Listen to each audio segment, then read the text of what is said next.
بسم اللہ الحمد للہ الصلاۃ والسلام علی اشرف الانبیاء والمرسلین نبینا محمد صلی اللہ علیہ وآلہ وصحبہ اجمعین اما بعد رب اشرح لی صدری ویسر لی امری واحلل عقدۃ من لسانی یفقہوا قولی آمین یا رب العالمین۔ السلام علیکم ورحمۃ اللہ وبرکاتہ۔ رحیق المختوم میں آج انشاءاللہ ہمارا لیکچر نمبر 55 سٹارٹ ہو رہا ہے، اور آج کا میرا ٹاپک ہے نبی کریم صلی اللہ علیہ وآلہ وسلم کی قائدانہ صلاحیتیں اور آپ صلی اللہ علیہ وآلہ وسلم کی جامع منصوبہ بندی۔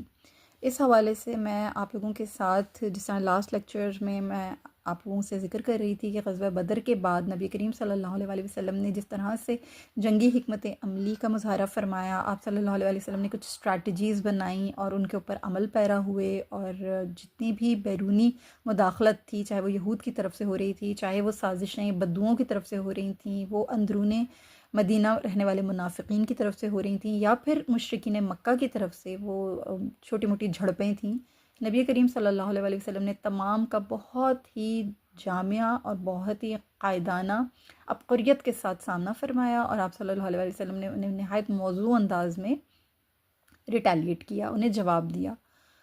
اسی حوالے سے غزوہ ذی امر بھی واقع ہوئی۔ غزوہ سویق کے بعد آپ صلی اللہ علیہ وآلہ وسلم جب واپس تشریف لائے غزوہ سویق سے، تو یہ تقریباً آپ نے ذو الحجہ کے جو بقیہ ایام اور محرم کا تقریباً سارا مہینہ مدینہ منورہ میں بسر کیا۔ اس کے بعد آپ صلی اللہ علیہ وآلہ وسلم کو اسلامی ریاست کے جاسوسی نظام سے یہ اطلاع موصول ہوئی کہ غطفان قبیلے کی شاخ بنو سالبہ اور بنو محارب نجد کے علاقے ذی امر میں اکٹھے ہوئے ہیں۔ یہ بنو غطفان جو ہے، میں نے آپ لوگوں کو بہت سٹارٹنگ میں جب ہم محل وقوع پڑھ رہے تھے عرب کا، تو میں نے آپ کو بتایا تھا کہ غطفان یہ عرب قبائل ہیں، یہ دو بڑے قبیلے تھے، ایک ان میں سے قیس اعلان غطفان قبیلہ ہے، اور ایک ان کا دوسرا قبیلہ تھا، لیکن بہرحال جو قیس اعلان قبیلہ ہے، ان کی دو بڑی شاخیں بنو سلیم اور بنو حوازن، یہ اس لیے بہت ممتاز ہیں کیونکہ ان کا نام بہت زیادہ آئے گا تاریخ میں، سیرہ کی کتابوں میں بھی ان کا بہت نام آئے گا، اور غزوات میں بھی ان کے ساتھ جو ہیں کافی جھڑپیں ہوئی ہیں، لہٰذا یہ ایک ممتاز قبیلہ ہے۔ تو یہ غطفان کے قبیلے کی ایک شاخ ہے بنو سالبہ اور بنو محارب، یہ دونوں شاخیں مل کر نجد کے علاقے میں ذی امر کے مقام پر اکٹھے ہو گئے تھے۔ یہ نبی کریم صلی اللہ علیہ وآلہ وسلم کو ان کے ناپاک ارادوں کا جب کی اطلاع موصول ہوئی کہ یہ ریاست مدینہ کے ارد گرد کے علاقوں پر حملہ کریں گے اور مسلمانوں کو جس قدر ہو سکے نقصان پہنچائیں گے، تو ان سب کی جتھا بندی کو مسلمانوں کے خلاف جو بھڑکانے والا شخص تھا، وہ بنو محارب کا ایک شخص تھا جس کا نام تھا دثور بن حارث۔ یہ اپنے قبیلے کا سردار تھا اور بڑا بہادر آدمی تھا۔ یہ خبر پاتے ہی نبی کریم صلی اللہ علیہ وآلہ وسلم نے یہ طے فرما لیا کہ ہم ان لوگوں کو ایسا کرنے کا ہرگز موقع نہیں دیں گے۔ اس سے پہلے کہ وہ یہاں آئیں، ہم خود ان کے علاقے میں جا کر انہی کے مذموم ارادے جو ہیں انہی کے علاقے میں جا کر خاک میں ملا دیں گے، یعنی ان کے ارادوں کا مزہ انہیں وہیں جا کر چکھائیں گے۔ آپ صلی اللہ علیہ وآلہ وسلم نے شر پسندوں کی سرکوبی کے لیے مسلمانوں کو نکلنے کی دعوت دی۔ صحابہ کرام رضی اللہ تعالیٰ عنہم نے آپ صلی اللہ علیہ وآلہ وسلم کی پکار پر لبیک کہا اور تیاری شروع کر دی۔ نبی کریم صلی اللہ علیہ وآلہ وسلم 450 صحابہ کرام کا لشکر جرار لے کر مدینہ سے روانہ ہوئے، ان کے پاس گھوڑے بھی تھے۔ غزوہ بدر کے بعد اور غزوہ احد کے درمیانی عرصے میں، یعنی ابھی غزوہ احد ہوئی نہیں ہے، اس سے پہلے یعنی بدر اور غزوہ احد کے درمیانی عرصے میں رسول اللہ صلی اللہ علیہ وآلہ وسلم کی زیر قیادت حرکت میں آنے والی یہ سب سے بڑی فوجی مہم تھی۔ اس بار مدینہ منورہ میں نبی کریم صلی اللہ علیہ وآلہ وسلم کی نیابت کا شرف حضرت سیدنا عثمان بن عفان رضی اللہ تعالیٰ عنہ کو نصیب ہوا۔ ابن اسحاق کے قول کے مطابق رسول اللہ صلی اللہ علیہ وآلہ وسلم قریب ماہ محرم الحرام کے آخری دنوں میں مدینہ سے نکلے، جبکہ واقدی رحمہ اللہ کا کہنا ہے کہ آپ صلی اللہ علیہ وآلہ وسلم 12 ربیع الاول کو بروز جمعرات روانہ ہوئے۔ اس اختلاف کے باوجود دونوں مورخوں کا اتفاق ہے کہ یہ غزوہ 3 ہجری میں پیش آیا۔ صحابہ کرام کو ذوالقصہ میں بنو سالبہ کا ایک شخص ملا۔ اب یہ مہم جو ہے یہ شروع ہو چکی تھی، صحابہ کرام نکل چکے ہیں، نبی کریم صلی اللہ علیہ وسلم کے ساتھ یہ لشکر جرار جو مدینہ سے روانہ ہو چکا ہے۔ وہاں پہ ان کو ذوالقصہ کے مقام پر بنو سالبہ کا ایک شخص ملا، اس کا نام جبار سالبی تھا۔ صحابہ کرام رضی اللہ تعالیٰ عنہم نے اسے گرفتار کر لیا اور اسے تفتیش شروع کر دی۔ انہوں نے پوچھا کہاں کا ارادہ ہے، اس نے کہا یثرب جانا چاہتا ہوں۔ انہوں نے پوچھا کہ یثرب میں کیا کام ہے، وہ بولا میں اپنے لیے روزگار کی تلاش میں نکلا۔ انہوں نے پوچھا کیا تمہارا کسی لشکر کے آس پاس سے گزر ہوا ہے یا تمہیں اپنی قوم کی نئی خبر ملی ہے؟ اس نے کہا نہیں، البتہ مجھے یہ ضرور پتہ چلا ہے کہ دثور بن حارث اپنی قوم کے لوگوں سے مل جل کر کوئی منصوبہ بنا رہا ہے۔ یہ معلومات حاصل کر کے صحابہ کرام رضی اللہ تعالیٰ عنہم نے اس شخص کو دربار نبوت میں حاضر کیا اور اس نے رسول اللہ صلی اللہ علیہ وسلم کو اپنی قوم کے حالات سے آگاہ کیا۔ آپ صلی اللہ علیہ وسلم نے اسے اسلام کی دعوت دی تو وہ معاً مسلمان ہو گیا۔ سبحان اللہ العظیم۔ دیکھیں ہمارے پیارے نبی صلی اللہ علیہ وسلم سب سے پہلا جو خیر کا عمل فرماتے تھے وہ یہ کہ دعوت اسلام پیش کرتے تھے، یعنی دشمن کے اوپر کوئی حد جاری نہیں کرتے تھے، چھوٹتے ہی اس کے اوپر کسی قسم کی سختی نہیں فرماتے تھے، بلکہ پہلے اسے دعوت دیا کرتے تھے، اسے اسلام کی طرف بلایا کرتے تھے۔ اس کے بعد اگر وہ اسلام قبول کر لیتا تھا تو یقیناً وہ خوش نصیب ہوتا تھا، مسلمان ہو جایا کرتا تھا تو اس پہ خیر کا معاملہ فرمایا جاتا تھا۔ اگر وہ مسلمان نہیں ہوتا تھا، اسلام کو رد کرتا تھا، جو کہ بہت ریئر ہوتا تھا، لیکن اگر کوئی اس طرح کا بدبخت ہوتا تھا تو پھر اس کے ساتھ جو بھی کارروائی کرنی ہوتی تھی آپ صلی اللہ علیہ وسلم پھر اپنے حساب سے اور اپنی یعنی اپنی اعلیٰ ظرفی کے مطابق آپ صلی اللہ علیہ وسلم اس کے ساتھ معاملہ فرمایا کرتے تھے، لیکن پہلے دعوت اسلام کی ہی دیا کرتے تھے۔ تو یہی طریقہ ہر مسلمان کے لیے کہ آپ کا جب بھی واسطہ پڑے پہلے آپ اس کو پیار سے محبت سے دعوت پیش کریں، دعویٰ کریں، پہلے آپ اس کو بلائیں، اسلام کی طرف بلائیں، محبت سے بلائیں، اخلاق سے بلائیں، چاہے وہ کوئی بہت بڑا کوئی جاسوس ہی کیوں نہ ہو، چاہے وہ بہت بڑا آپ کا دشمنی کیوں نہ ہو۔ طریقہ کار مسلمانوں کا یہی تھا اور یہی ہونا چاہیے۔ جب اسے آپ صلی اللہ علیہ وسلم کے پروگرام کا علم ہوا کہ آپ بنو سالبہ اور بنو محارب پر چڑھائی کے لیے نکلیں تو اس نے آپ کی خدمت میں عرض کی کہ اے محمد صلی اللہ علیہ وسلم، وہ ہرگز آپ کا سامنا نہیں کریں گے۔ اگر انہیں آپ کی آمد کے بارے میں معمولی سی بھی سنگن ہوگی نا تو وہ فرار ہو کر پہاڑوں کی چوٹیوں پر چڑھ جائیں گے۔ اس مہم میں بذات خود میں بھی آپ کے ساتھ چلوں گا اور آپ صلی اللہ علیہ وسلم کو ان کی خامیوں سے آگاہ کروں گا۔ یعنی وہ رسول اللہ صلی اللہ علیہ وسلم کا پکا جانثار بن چکا تھا، تو اب وہ نبی کریم صلی اللہ علیہ وسلم کو اپنی سروسز بھی پرووائڈ کرنا چاہ رہا تھا۔ نبی کریم صلی اللہ علیہ وسلم جبار کو اپنے ساتھ لے کر نکلے۔ آپ صلی اللہ علیہ وسلم نے اسے بلال رضی اللہ تعالیٰ عنہ کے سپرد کر دیا تاکہ وہ اسے دین کی تعلیم دیں اور شرعی احکام سے روشناس کرائیں۔ سبحان اللہ العظیم۔ وہ نبی کریم صلی اللہ علیہ وسلم کی رہنمائی کرتے ہوئے آپ کو ایک ٹیلے کی طرف سے ان کی بستی میں لے گیا۔ وہاں موجودہ بدوؤں نے جب اسلامی لشکر آتے دیکھا تو وہ اپنی پوری بستی خالی کر کے نکل بھاگے اور پہاڑوں پر جا چڑھے۔ وہ اس قدر ہوشیار اور چالاک تھے کہ انہوں نے اپنے مویشیوں اور بال بچوں کو پہلے ہی پہاڑوں پر چڑھا کر چھپا دیا تھا۔ نبی کریم صلی اللہ علیہ وسلم کا ان کے ایک آدمی سے بھی آمنا سامنا نہیں ہو سکا۔ اتنا ضرور تھا کہ وہ لوگ آپ صلی اللہ علیہ وسلم کو پہاڑوں کی چوٹیوں پر نقل و حرکت کرتے نظر آ رہے تھے۔ آپ صلی اللہ علیہ وسلم ذی امر نامی چشمے پر پہنچے اور وہاں پڑاؤ ڈالا۔ اس کے بعد رسول اللہ صلی اللہ علیہ وسلم اور صحابہ رضی اللہ تعالیٰ عنہم کو تیز بارش نے آ لیا۔ وہاں تیز بارش شروع ہو گئی اور اس طرح سے نبی کریم صلی اللہ علیہ وسلم جو ہیں وہ وہاں پر صحابہ کے بھی کپڑے گیلے ہو گئے اور خود نبی کریم صلی اللہ علیہ وسلم کے بھی جو کپڑے مبارک تھے آپ صلی اللہ علیہ وسلم نے جو زیب تن کر رکھے تھے وہ گیلے ہو گئے۔ تو وہاں پر صحابہ نے بھی اور آپ صلی اللہ علیہ وسلم نے اپنے گیلے کپڑے سوکھنے کے لیے درخت پر ڈال دیے اور خود اس درخت کے نیچے آرام فرمانے کے لیے لیٹ گئے۔ دوسری طرف صحابہ کرام رضی اللہ تعالیٰ عنہ اپنے کاموں میں مصروف تھے۔ بدو لوگ پہاڑوں کی چوٹیوں سے رسول اللہ صلی اللہ علیہ وسلم کی ساری نقل و حرکت دیکھ رہے تھے۔ جو ہی انہوں نے دیکھا کہ آپ اپنے صحابہ سے الگ تھلگ بالکل اکیلے ہیں اور درخت کی چھاؤں میں آرام فرما رہے ہیں تو ان کے ذہنوں میں یہ خطرناک شیطانی ایک دم سے سوچ آئی کہ کیوں نہ اس موقع سے فائدہ اٹھایا جائے اور رسول اللہ صلی اللہ علیہ وسلم کو خدا نخواستہ جو ہے نقصان پہنچایا جائے۔ اس گھنونے کام کے لیے ان کی نظر انتخاب اپنے سردار اور سب سے بہادر شخص داسور پر پڑی۔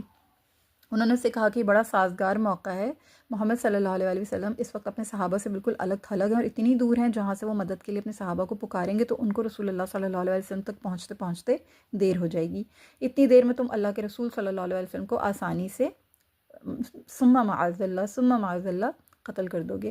یہ سن کر داسور اس بدترین گھنونے جرم کے لیے تیار ہو گیا۔ اس نے ان کی تلواروں میں ایک بہت تیز تلوار چنی اور اسے گلے میں لٹکا کر رسول اللہ صلی اللہ علیہ وسلم کی طرف پیش قدمی کرنے لگا، حتیٰ کہ آپ صلی اللہ علیہ وسلم کے سرہانے جا کھڑا ہوا۔ اس نے اپنی تلوار سونت کر نبی کریم صلی اللہ علیہ وسلم کو مخاطب کیا کہ اے محمد صلی اللہ علیہ وسلم، آج آپ کو مجھ سے کون بچائے گا؟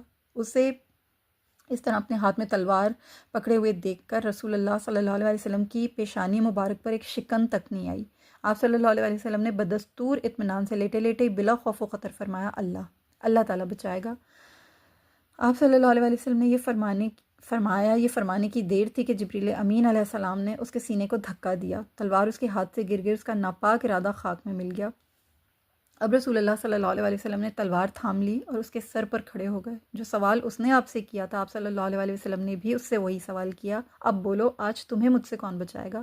اس نے کانپتے ہوئے جواب دیا کہ کوئی نہیں بچائے گا۔ یہ کہتے ہی وہ بے ساختہ پکار اٹھا، میں گواہی دیتا ہوں کہ اللہ کے سوا کوئی معبود برحق نہیں اور محمد صلی اللہ علیہ وآلہ وسلم اللہ کے رسول ہیں۔ اللہ کی قسم آئندہ میں کبھی آپ کے خلاف لوگوں کی جتھا بندی نہیں کروں گا۔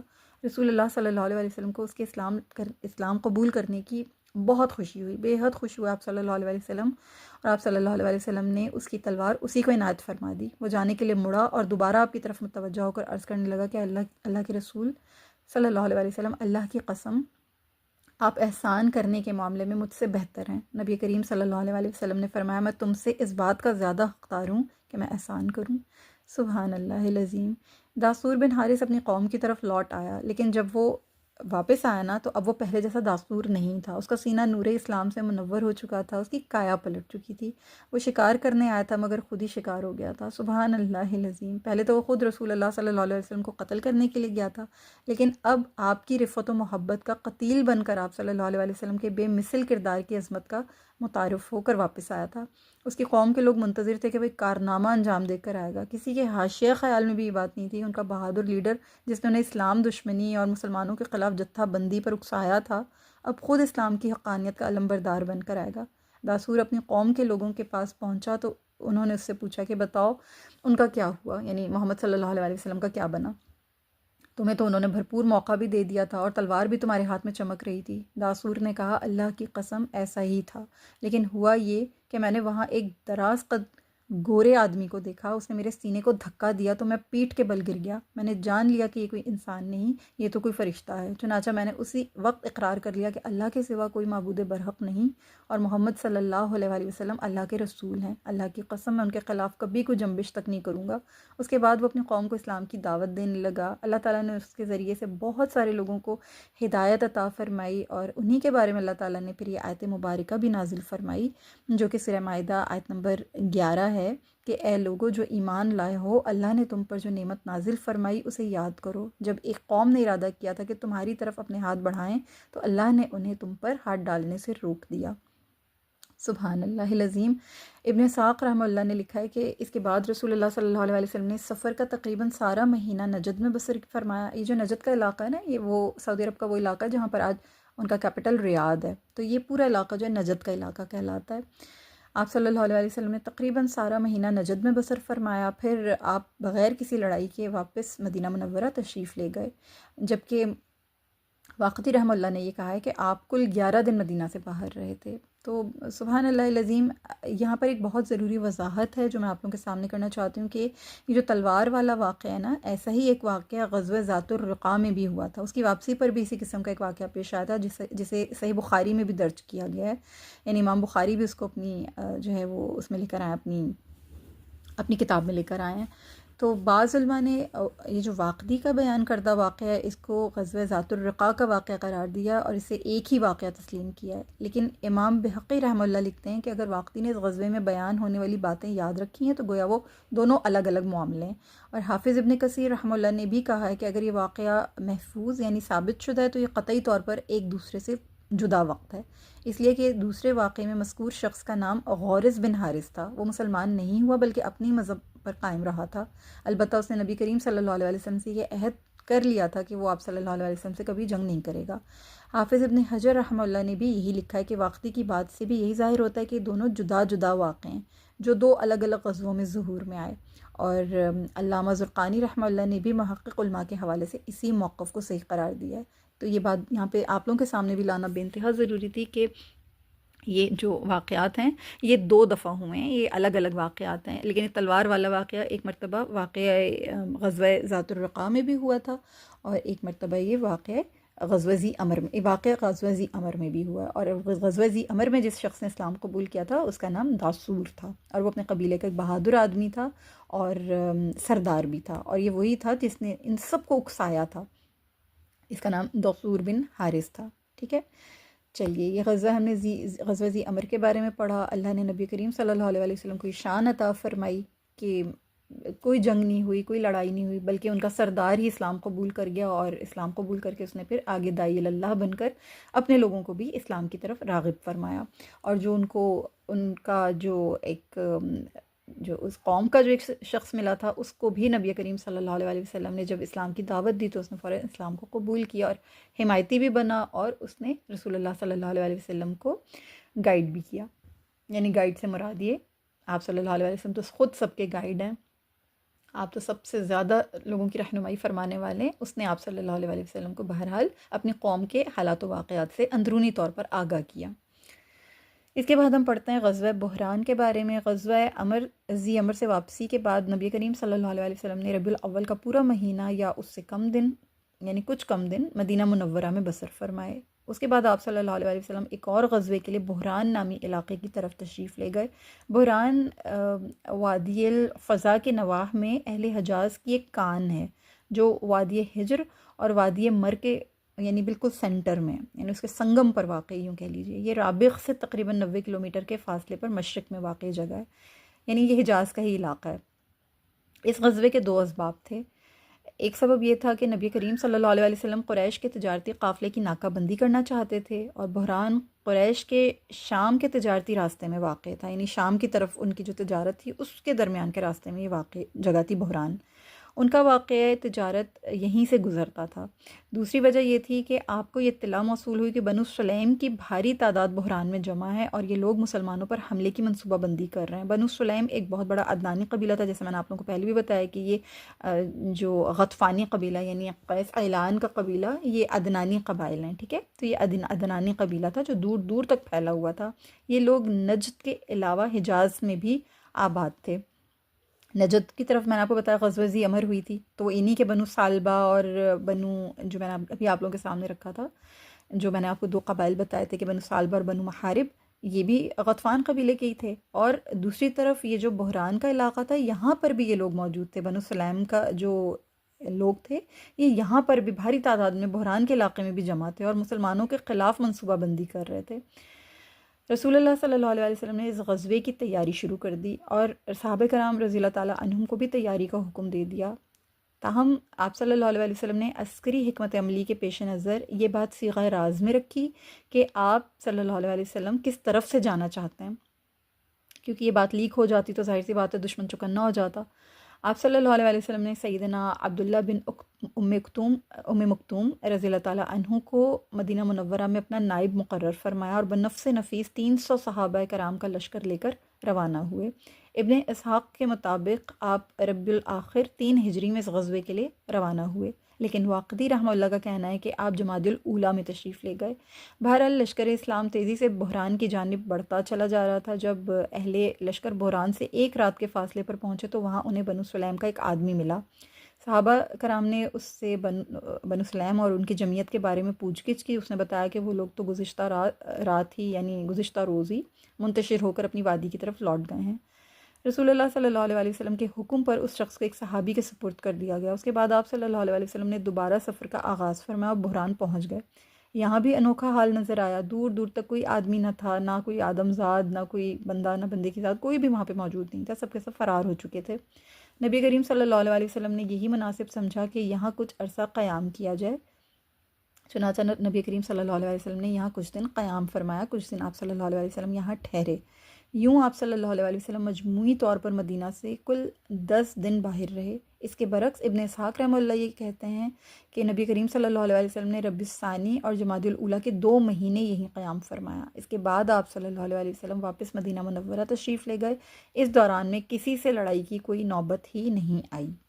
ٹھیک ہے، یہ سیرہ ابن اسحاق میں یہ تمام کا تمام واقعہ درج ہے، اور المغازی الواقدی میں بھی موجود ہے، اور الطبقات ابن سعد میں بھی یہ تمام واقعہ موجود ہے. اس کو غزوہ بحران کہا جاتا ہے کیونکہ نبی کریم صلی اللہ علیہ وسلم بنفس نفیس اس میں شامل ہوئے تھے، لہٰذا اسے غزوہ کہا جاتا ہے. اس کے بعد پھر سریہ قردہ کے نام سے ایک بہت ہی بڑی، بہت ہی خوبصورت حکمت عملی، دفاعی حکمت عملی جسے کہنا چاہیے، وہ پیش آئی. اس میں اس سریہ کو سریہ زید بن حارثہ رضی اللہ تعالیٰ عنہ بھی کہا جاتا ہے. اس میں یہ ہوا تھا کہ مسلمانوں نے دفاعی حکمت عملی کے تقاضوں کے پیش نظر کفار قریش کی جو اقتصادی ناکہ بندی تھی نا، اس کا ایک بہت ہی مؤثر اور بہت ایک حیرت انگیز پروگرام بنایا ہوا تھا. اس میں اللہ تعالیٰ نے انہیں بڑی کامیابی سے بھی نوازا. یعنی قریش جو کفار قریش تھے نا، ان کی تجارت کا آسان ترین رستہ تھا کہ وہ بحیرہ احمر یعنی جو ریڈ سی تھا اس کے ساحل کے ساتھ ساتھ جاتے تھے، اور یعنی شام کے علاقے میں اس کے قریب قریب سے ہو کر جاتے تھے. ان کے لیے سب سے ایزیسٹ، سب سے کنوینئنٹ روٹ ہوتا تھا. لیکن مسلمانوں نے اس کے اوپر قبضہ کر لیا تھا. جو قبائل مکے سے شام کی تجارتی شاہراہ کے ارد گرد آباد تھے، مسلمانوں نے ان سے دوستانہ معاہدے بھی کر لیے تھے اور ان کے ساتھ اپنا جو ہے وہ ایک ایگریمنٹ بھی سائن کر لیا تھا. یوں قریش کے تجارتی قافلوں کا ادھر سے گزرنا اب محال ہو گیا تھا، کیونکہ یہ تمام جتنے بھی لوگ تھے اس شاہراہ کے تجارتی علاقوں کے ارد گرد جو آباد تھے وہ تمام مسلمانوں کے دوستانہ معاہدے کر چکے تھے، مسلمانوں کے حلیف ہو چکے ہوئے تھے. تو اب دشمن کا وہاں سے گزرنا بہت مشکل ہو گیا تھا.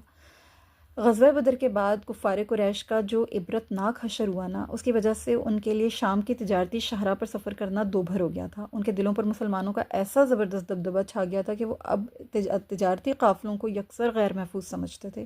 اور قریش مکہ کا خاندانی پیشہ ہم جانتے ہیں کہ ان کا تو ذریعہ معاشی تجارت تھا، اس کے بغیر ان کی معیشت یوں سمجھنے کے بالکل مفلوج ہو گئی تھی، اور ان کو یہ خطرہ دن بدن بڑھ رہا تھا.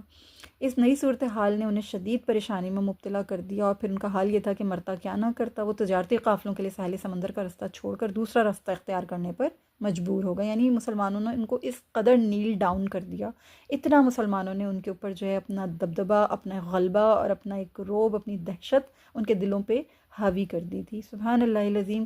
نہ جانے کہاں ہے وہ مسلمانوں کا کردار. آج وہ مسلمانوں کا کردار کیوں نظر نہیں آ رہا؟ آج ہم نہ سوشلی بائیکاٹ کر پا رہے ہیں، نہ اکنامکلی بائیکاٹ کر پا رہے ہیں اسرائیل کا، جو مسلمانوں کے اوپر اتنا ظلم و بربریت کا ایک پہاڑ توڑ رہا ہے اور دن رات صبح شام توڑ رہا ہے. نہ جانے آج ہمارے مسلمانوں کی غیرت کہاں ہے؟ آج ہمارے مسلمانوں کا وہ رعب، وہ دبدبہ کہاں چلا گیا؟ ہم تو ان کو اقتصادی طور پر اپنے دشمنوں کو مسلمان اتنی بڑی، اتنی کاری ضرب دیا کرتے تھے کہ ان کا جینا دو بھر ہو جاتا تھا، اور انہیں بھاگتوں کو راستہ نہیں ملتا تھا کہ ہم کہاں سے بھاگیں، ہم کس طرف سے جا کے اپنے منہ چھپائیں.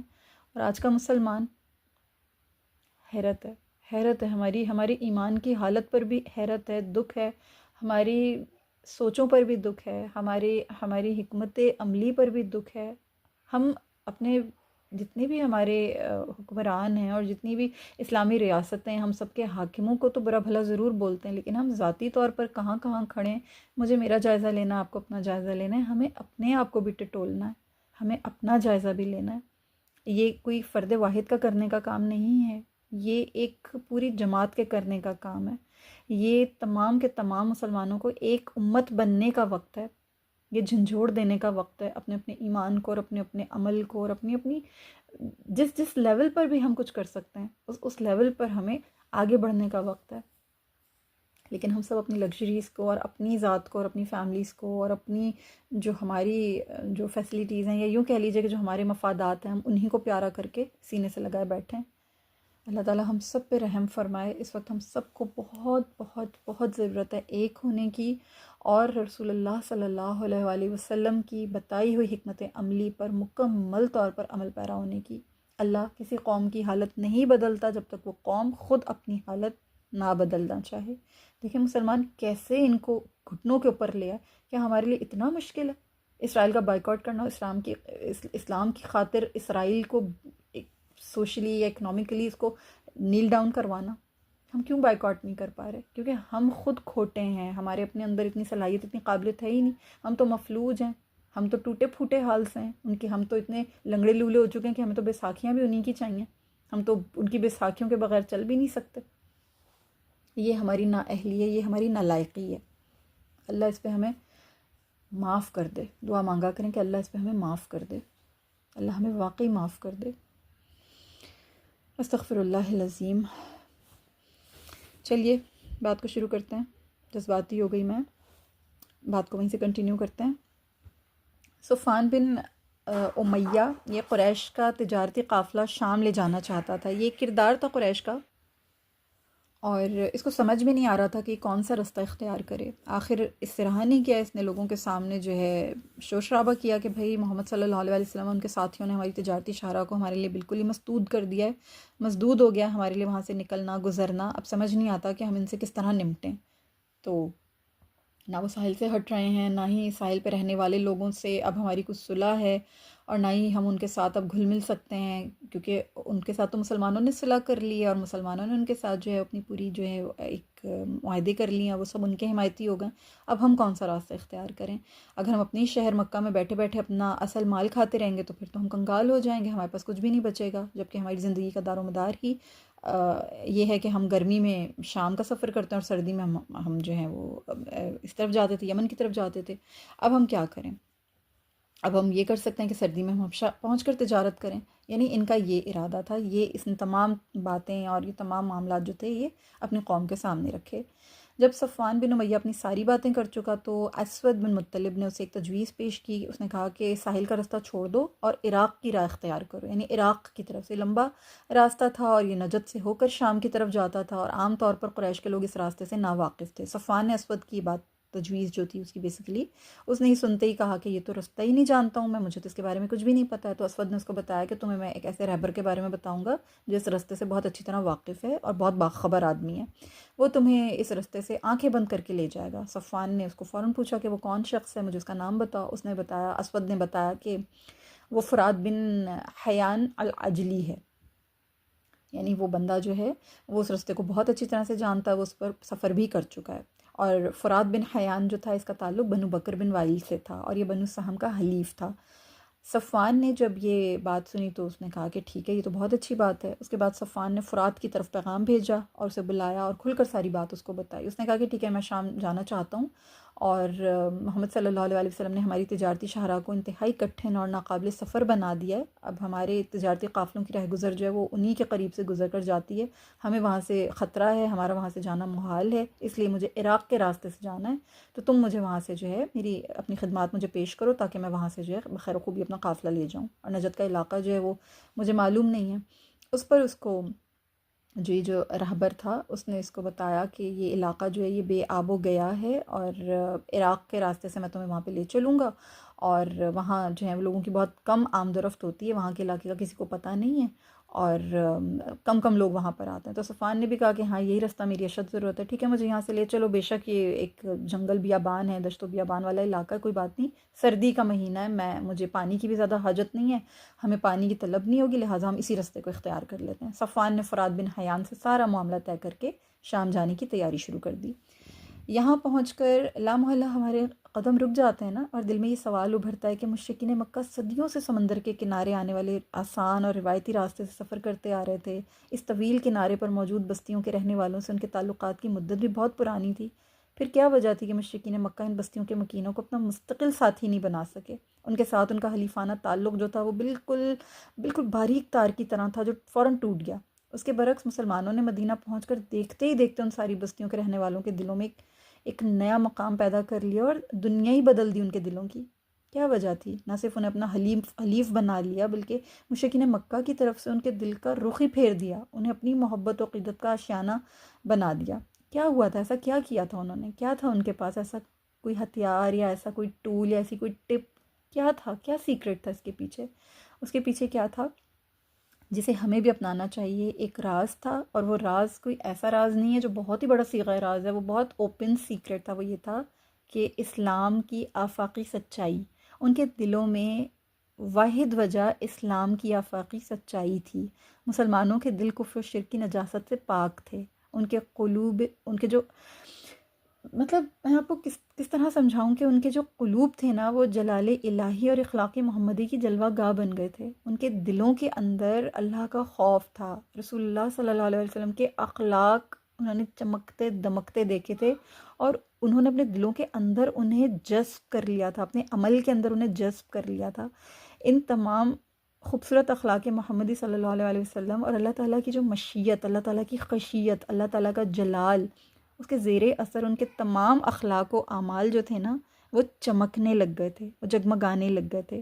چنانچہ رسول اللہ صلی اللہ علیہ وسلم کی جو تربیت یافتہ صحابہ کرام تھے نا رضی اللہ تعالیٰ عنہم، یہ ان باشگندانے ساحل کو اپنے دل کی سچائی کی وجہ سے، عمل کی رانائی کی وجہ سے، معاملات کی صفائی کی وجہ سے مسخر کرنے میں کامیاب ہوئے تھے۔ یہ اتنے حق گو لوگ تھے کہ یہ جو بات کہتے تھے وہی ان کا عمل ہوتا تھا، یہ جھوٹے لوگ نہیں تھے۔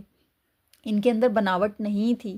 آج ہمیں ویسٹ کوسچن پوچھ رہا ہے کہ اتنے سارے مسلمان ہیں لیکن یہ ایک کیوں نہیں ہو رہے. یعنی جو کافر جو بلک گئے ہیں غزہ کے حالات کو دیکھ کے، جو اہل یعنی یوں کہہ لیجیے کہ اہل اسلام نہیں ہیں، اسلام نہیں ہے ان لوگوں کے پاس، یہ بیچارے ابھی یہ انسانیت کی بیس پر رو رہے ہیں، اسلام کی بنیاد پر نہیں، انسانیت کی بنیاد پر ریلیاں نکال رہے ہیں. ان کے دلوں کے اندر انسانیت کا درد اٹھ رہا ہے. وہ حیران ہو کے دیکھ رہے ہیں کہ اتنے سارے مسلمان، 57 مسلمان ممالک، اور کوئی ایک بھی آواز نہیں اٹھا رہا. کیوں؟ اس کی وجہ یہی ہے کیونکہ ہمارے جو عمل ہیں، ہمارے جو معاملات ہیں، ہمارے اعمال، ہمارے اخلاق، وہ اسلام کے زیر اثر نہیں ہیں. ہم ان تعلیمات پر ہیں ہی نہیں. ہمارے اندر تو وہ کردار، وہ اخلاق، وہ تمام چیزیں جگمگائی نہیں رہی ہیں. ہم تو darkness upon darkness upon darkness, ہم تو پتہ نہیں کہاں ڈوبے ہوئے ہیں. ہم تو ڈھونڈ رہے ہیں ایسا کوئی شخص جس کے اندر یہ تمام چیزیں، یہ تمام خوبیاں، یہ تمام چمکتی دمکتے اوصاف کہیں کسی ایک میں بھی نظر آ رہے ہوں. کسی ایک میں بھی نہیں نظر آ رہے. یہی وجہ ہے کہ ہم ایک نہیں ہو پا رہے. جبکہ اس وقت صحابہ کرام کے جو اعمال تھے، ان کے جو اخلاق تھے، وہ چمک رہے تھے. ان کے دلوں کے اندر یہ ساری چیزیں جگمگا رہی تھیں.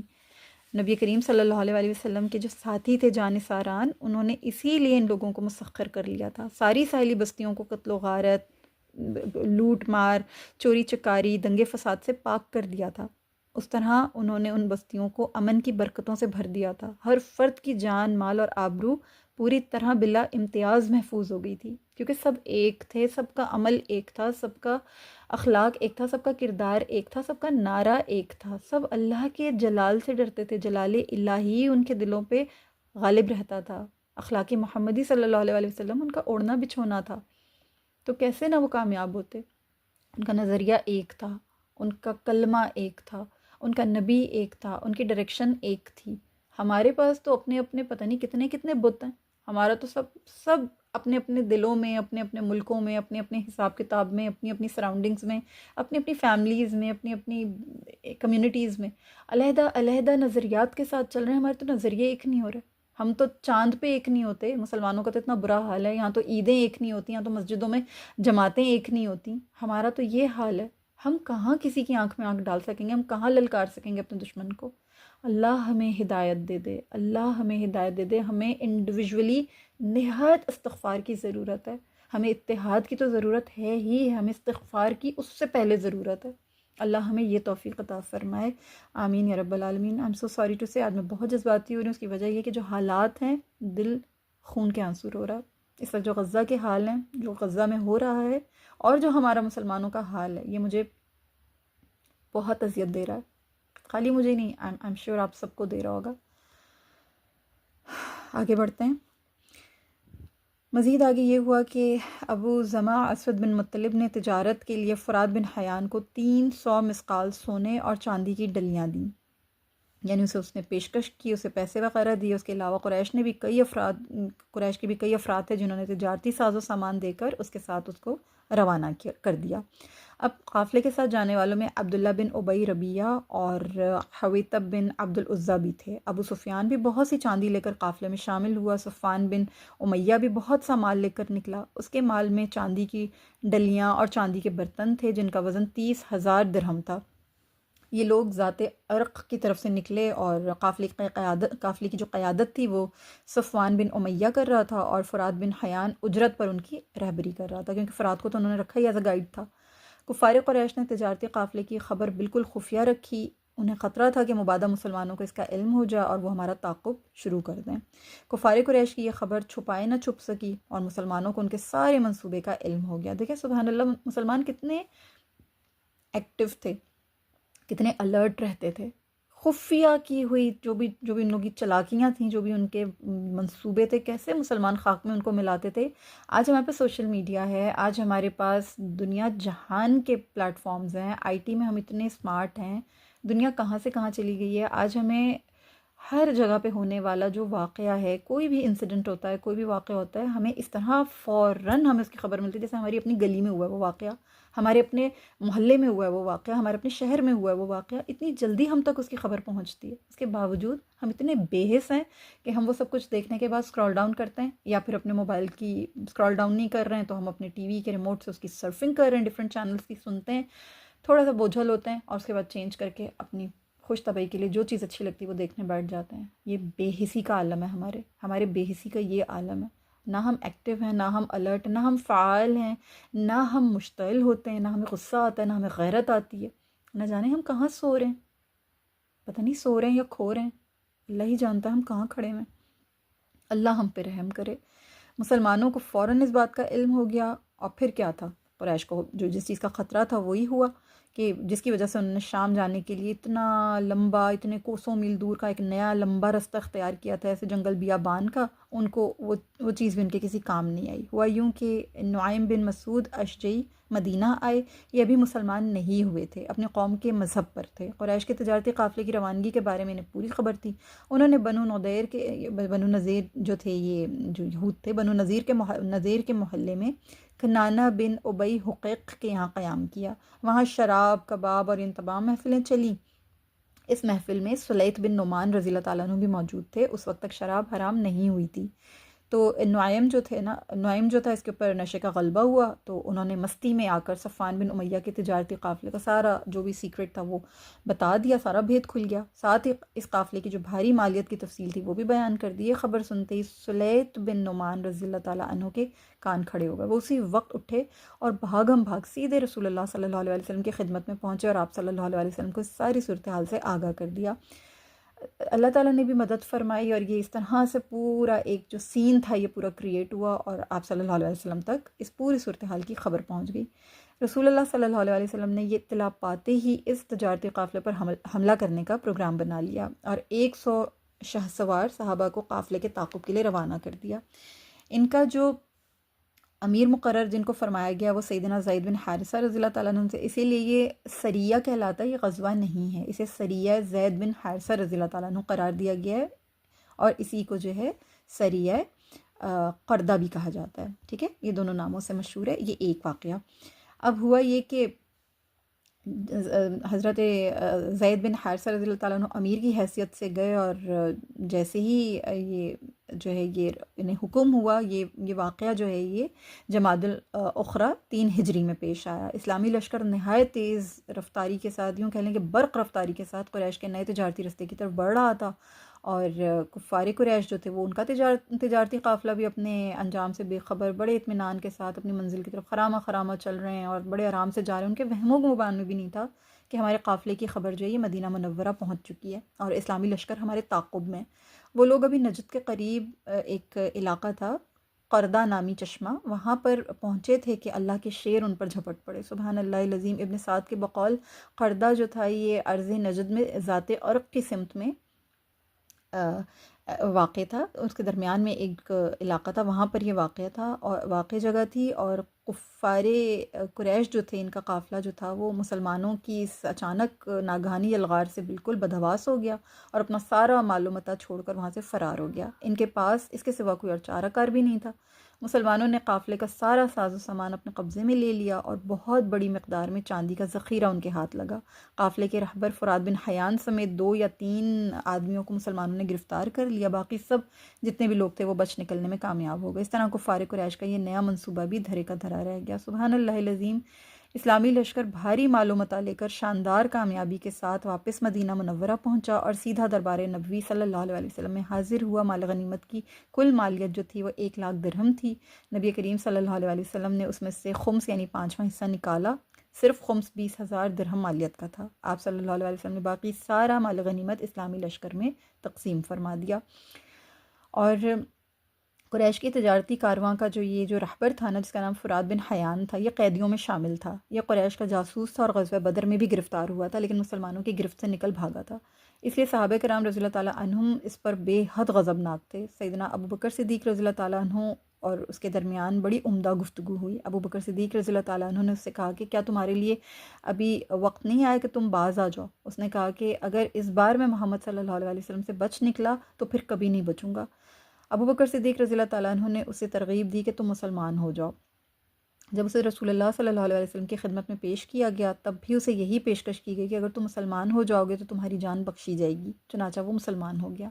بعد ازاں نبی کریم صلی اللہ علیہ وسلم نے اسے چھوڑ دیا، اور پھر یہ بہت اچھا مسلمان ثابت ہوا۔ نبی کریم صلی اللہ علیہ وسلم نے اسی کے بارے میں ارشاد فرمایا تھا کہ بے شک تم میں سے کچھ لوگ ایسے ہیں جنہیں ہم ان کے ایمان کے سپرد کرتے ہیں، فرات بن حیان انہی میں سے ہے۔ تو سبحان اللہ العظیم، یہ سنن ابی داؤد کی حدیث ہے۔ یہ نبی کریم صلی اللہ علیہ وسلم نے ان کے بارے میں یہ بات کہی تھی، فرات بن حیان۔ یہ بنا تو رہبر تھا، یہ رہبر بن کے قریش کے تجارتی قافلے کا یعنی کارواں کا رہبر تھا، لیکن اللہ نے اس کو اس عظیم شخص کو جو ہے ہدایت عطا فرمائی، اور پھر یہ صحابہ میں شامل ہو کے فرات بن حیان رضی اللہ تعالیٰ عنہ ہو گئے، تو انہوں نے اسلام قبول کر لیا۔ سبحان اللہ العظیم۔ اس کے بعد میں آپ لوگوں کے ساتھ ایک بہت خاص، بہت اہم ایک کردار جو کہ گستاخ رسول ہے، کعب بن اشرف، اس کے قتل کا واقعہ آپ کو بتاتی ہوں کہ نبی کریم صلی اللہ علیہ وسلم جب آپ کو پتہ ہے نا کہ ہجرت کر کے مدینہ منورہ تشریف لائے، تو یہاں پہ یہودیوں مشرکوں نے رفتہ رفتہ آپ صلی اللہ علیہ وسلم اور صحابہ کرام رضی اللہ تعالیٰ عنہ کو اذیتیں دینا شروع کر دی تھیں۔ یہ پوری بات میں آپ لوگوں کو بتا چکی ہوں۔ نبی کریم صلی اللہ علیہ وسلم اور دیگر صحابہ کو اللہ تعالیٰ نے صبروں پر یعنی تکلیفوں پر صبر کرنے، عفو و درگزر سے کام لینے کا حکم دیا، اور آپ صلی اللہ علیہ وسلم درگزر کرتے چلے گئے۔ بہت ساری انہوں نے جسارتیں کی، ان کی جسارتیں اس قدر بڑھ گئی تھیں کہ اب یہ گھٹیا حرکتوں پر اتر آئے تھے، یہ بدتمیزیاں کرنے لگ گئے تھے، یہود ایذا رسانیاں کرتے تھے۔ اور ایک واقعہ میں نے آپ لوگوں کو بنو قینقاع کے بارے میں بھی بتایا کہ ان کو تو باقاعدہ جلا وطن ہی کر دیا گیا تھا۔ تو ان کے جو قدم تھے نا آہستہ آہستہ بڑھ رہے تھے، اور اب یہ ضروری ہو چکا تھا کہ مسلمان کوئی قدم اٹھائیں اور فتنہ پرداز یہودیوں کے خلاف کارروائی کریں، اور وقت آ گیا تھا کہ اسلامی ریاست کے امن کو تہو بالا کرنے اور مسلمانوں کے خلاف جو سادہ لوگوں کو جو یعنی ان کو جو ان شرپسندوں سے بچایا جائے، جو معصوم لوگ ہیں، جو سادہ لوگ ہیں، ان کو ان گستاخوں سے اور اسلام دشمنوں کے ناپاک وجود سے رہائی دلائی جائے، اور مدینہ منورہ کی مقدس اور بابرکت سرزمین جو ہے اسے پاک کیا جائے، کیونکہ یہ لوگ مزید کسی رعایت یا مہلت کے نا مستحق نہیں تھے۔ تو یہ اپنی سمجھ لیں کہ حجت پوری کر چکے تھے۔ یہ انہی میں کعب بن اشرف بھی ایک کردار تھا۔ ویسے تو سارے یہودی مسلمانوں کے سخت ترین دشمن تھے اور مسلمانوں کو ایذا دینے کا کوئی موقع ہاتھ سے نہیں جانے دیتے تھے، لیکن ان لوگوں میں نا کعب بن اشرف نامی یہودی کی دشمنی کا اندازہ اس بات سے لگائیں کہ یہ نہایت خطرناک اور گھنونا انسان تھا۔ یہ انتہائی شریر تھا، اسلام دشمن تھا، عہد شکن تھا، مشرکین مکہ کی حمایت میں سرگرم رہتا تھا، فتنہ و فساد کا یہ علم بردار تھا، اور سب سے بڑی بات یہ تھی کہ گستاخ رسول صلی اللہ علیہ وسلم تھا۔ یہ شخص عربی النسل تھا، وہیں سے اس کا یعنی عرب میں ہی رہتا تھا، عربی النسل تھا۔ اس کا تعلق قبیلہ تئی کی شاخ بنو نبھان سے تھا، یہ قبیلہ تئی سے تھا اس کا تعلق، جس سے حاتم تئی ہے نا، یہ اس قبیلے سے اس کا تعلق تھا۔ زمانہ جاہلیت میں اس کے باپ نے ایک شخص کو قتل کر دیا، بعد ازاں وہ جان بچانے کی خاطر فرار ہو کر مدینہ آ گیا اور بنو نذیر کا حلیف بن گیا۔ جلد ہی وہ بنو نذیر کے لوگوں میں نمایاں مقام و مرتبہ حاصل کرنے میں کامیاب ہو گیا، اور اسی اثر و رسوخ کے تحت اس نے بنو نذیر کے سردار ابو الحقیق کی بیٹی عقیلہ سے شادی کر لی۔ اس کے بطن سے یہ کعب پیدا ہوا تھا۔ تو کعب جو ہے یہ اس طرح سے پیدا ہوا تھا، یہ بنو نذیر کا جو سردار تھا اس کی بیٹی عقیلہ سے شادی کر کے اس کے باپ نے اپنے آپ کو جو ہے بچایا تھا۔ کعب لمبے قد کا، بھاری جسم کا، اور ایک عجیب سا انسان تھا، مطلب اس کی حیت بھی بہت عجیب سی تھی کہ اس کا سر بڑا تھا، قد لمبا تھا، جسم بھاری بھرکم تھا، پیٹ نکلا ہوا تھا، اور شعر و شاعری کا شوقین شخص تھا۔ یہودی اس کی بڑی عزت کرتے تھے، وہ بہت زیادہ مالدار ہونے کے باعث حجاز کے یہودیوں کا سردار بن گیا۔ اس نے باقاعدہ طور پر یہودی علماء کے وظیفے لگا رکھے تھے۔ اس نے اپنے لیے نا ایک عظیم الشان قلعہ تعمیر کرایا ہوا تھا، جو مدینہ کے جنوب میں بنو نذیر آبادی کے پیچھے واقع تھا۔ رسول اللہ صلی اللہ علیہ وسلم ہجرت کر کے مدینہ طیبہ تشریف لائے تو دیگر یہودیوں کی طرح کعب نے بھی آپ صلی اللہ علیہ وسلم سے دشمنی مول لے لی، اور آپ صلی اللہ علیہ وسلم کی مخالفت اور سرکشی کی راہ اختیار کی۔ اس کا سبب محض ذاتی اناد، تعصب اور حسد کے سوا کچھ نہیں تھا۔ بہت اس کے اندر جو تھا تعصب اور حسد تھا نبی کریم صلی اللہ علیہ وسلم کے خلاف۔ کعب اسلامی دشمنی میں اس قدر آگے بڑھ چکا تھا کہ اب اس پر دن رات اسی دشمنی کا بھوت سوار رہتا تھا۔ اسے ایک ہی فکر کھائی جا رہی تھی کہ اسلام کیوں پھیل رہا ہے، وہ کسی نہ کسی طرح اسلام کی راہ میں روڑے اٹکائے اور لوگوں کو اس سے متنفر کرے، اور یہ سب کچھ کرنے کے لیے ہر وقت ترکیبیں سوچتا رہتا تھا۔ کعب بن اشرف کے دل میں اسلام اور پیغمبر اسلام صلی اللہ علیہ وسلم کے بارے میں بغض و عناد اس حد تک کوٹ کوٹ کر بھرا ہوا تھا کہ اس کی ایک جھلک یہ کہ نبی کریم صلی اللہ علیہ وسلم کی مدینہ تشریف آوری کے بعد بنو قینقاع اور بنو قریظہ کے یہودی علماء کعب کے پاس حسب معمول اپنا وظیفہ لینے آئے۔ کعب نے ان سے پوچھا کہ اس شخص یعنی محمد صلی اللہ علیہ وسلم کے بارے میں تم کیا کہتے ہو؟ یہودی علماء کو کعب کی اسلام دشمنی کا اندازہ نہیں تھا، اس لیے انہوں نے صاف صاف ساری بات بتا دی کہ اور کہنے لگے کہ یہ وہی ہیں جن کے ہم منتظر تھے، ان کے اوصاف میں سے کوئی چیز ایسی نہیں تھی جسے ہم نے نہ پہچانا ہو۔ کعب کو یہ جواب سن کر بہت غصہ آیا، اس نے فوراً ان سب کا وظیفہ بند کر دیا اور کہا تم لوگ بھلائی سے بالکل محروم ہو چکے ہو، جاؤ اپنے گھروں کو واپس لوٹ جاؤ، میرے پاس تم لوگوں کو دینے کے لیے بالکل کچھ نہیں ہے، میرے مال پر بہت سے لوگوں کا حق ہے۔ چنانچہ وہ سب لوگ خالی واپس چلے گئے۔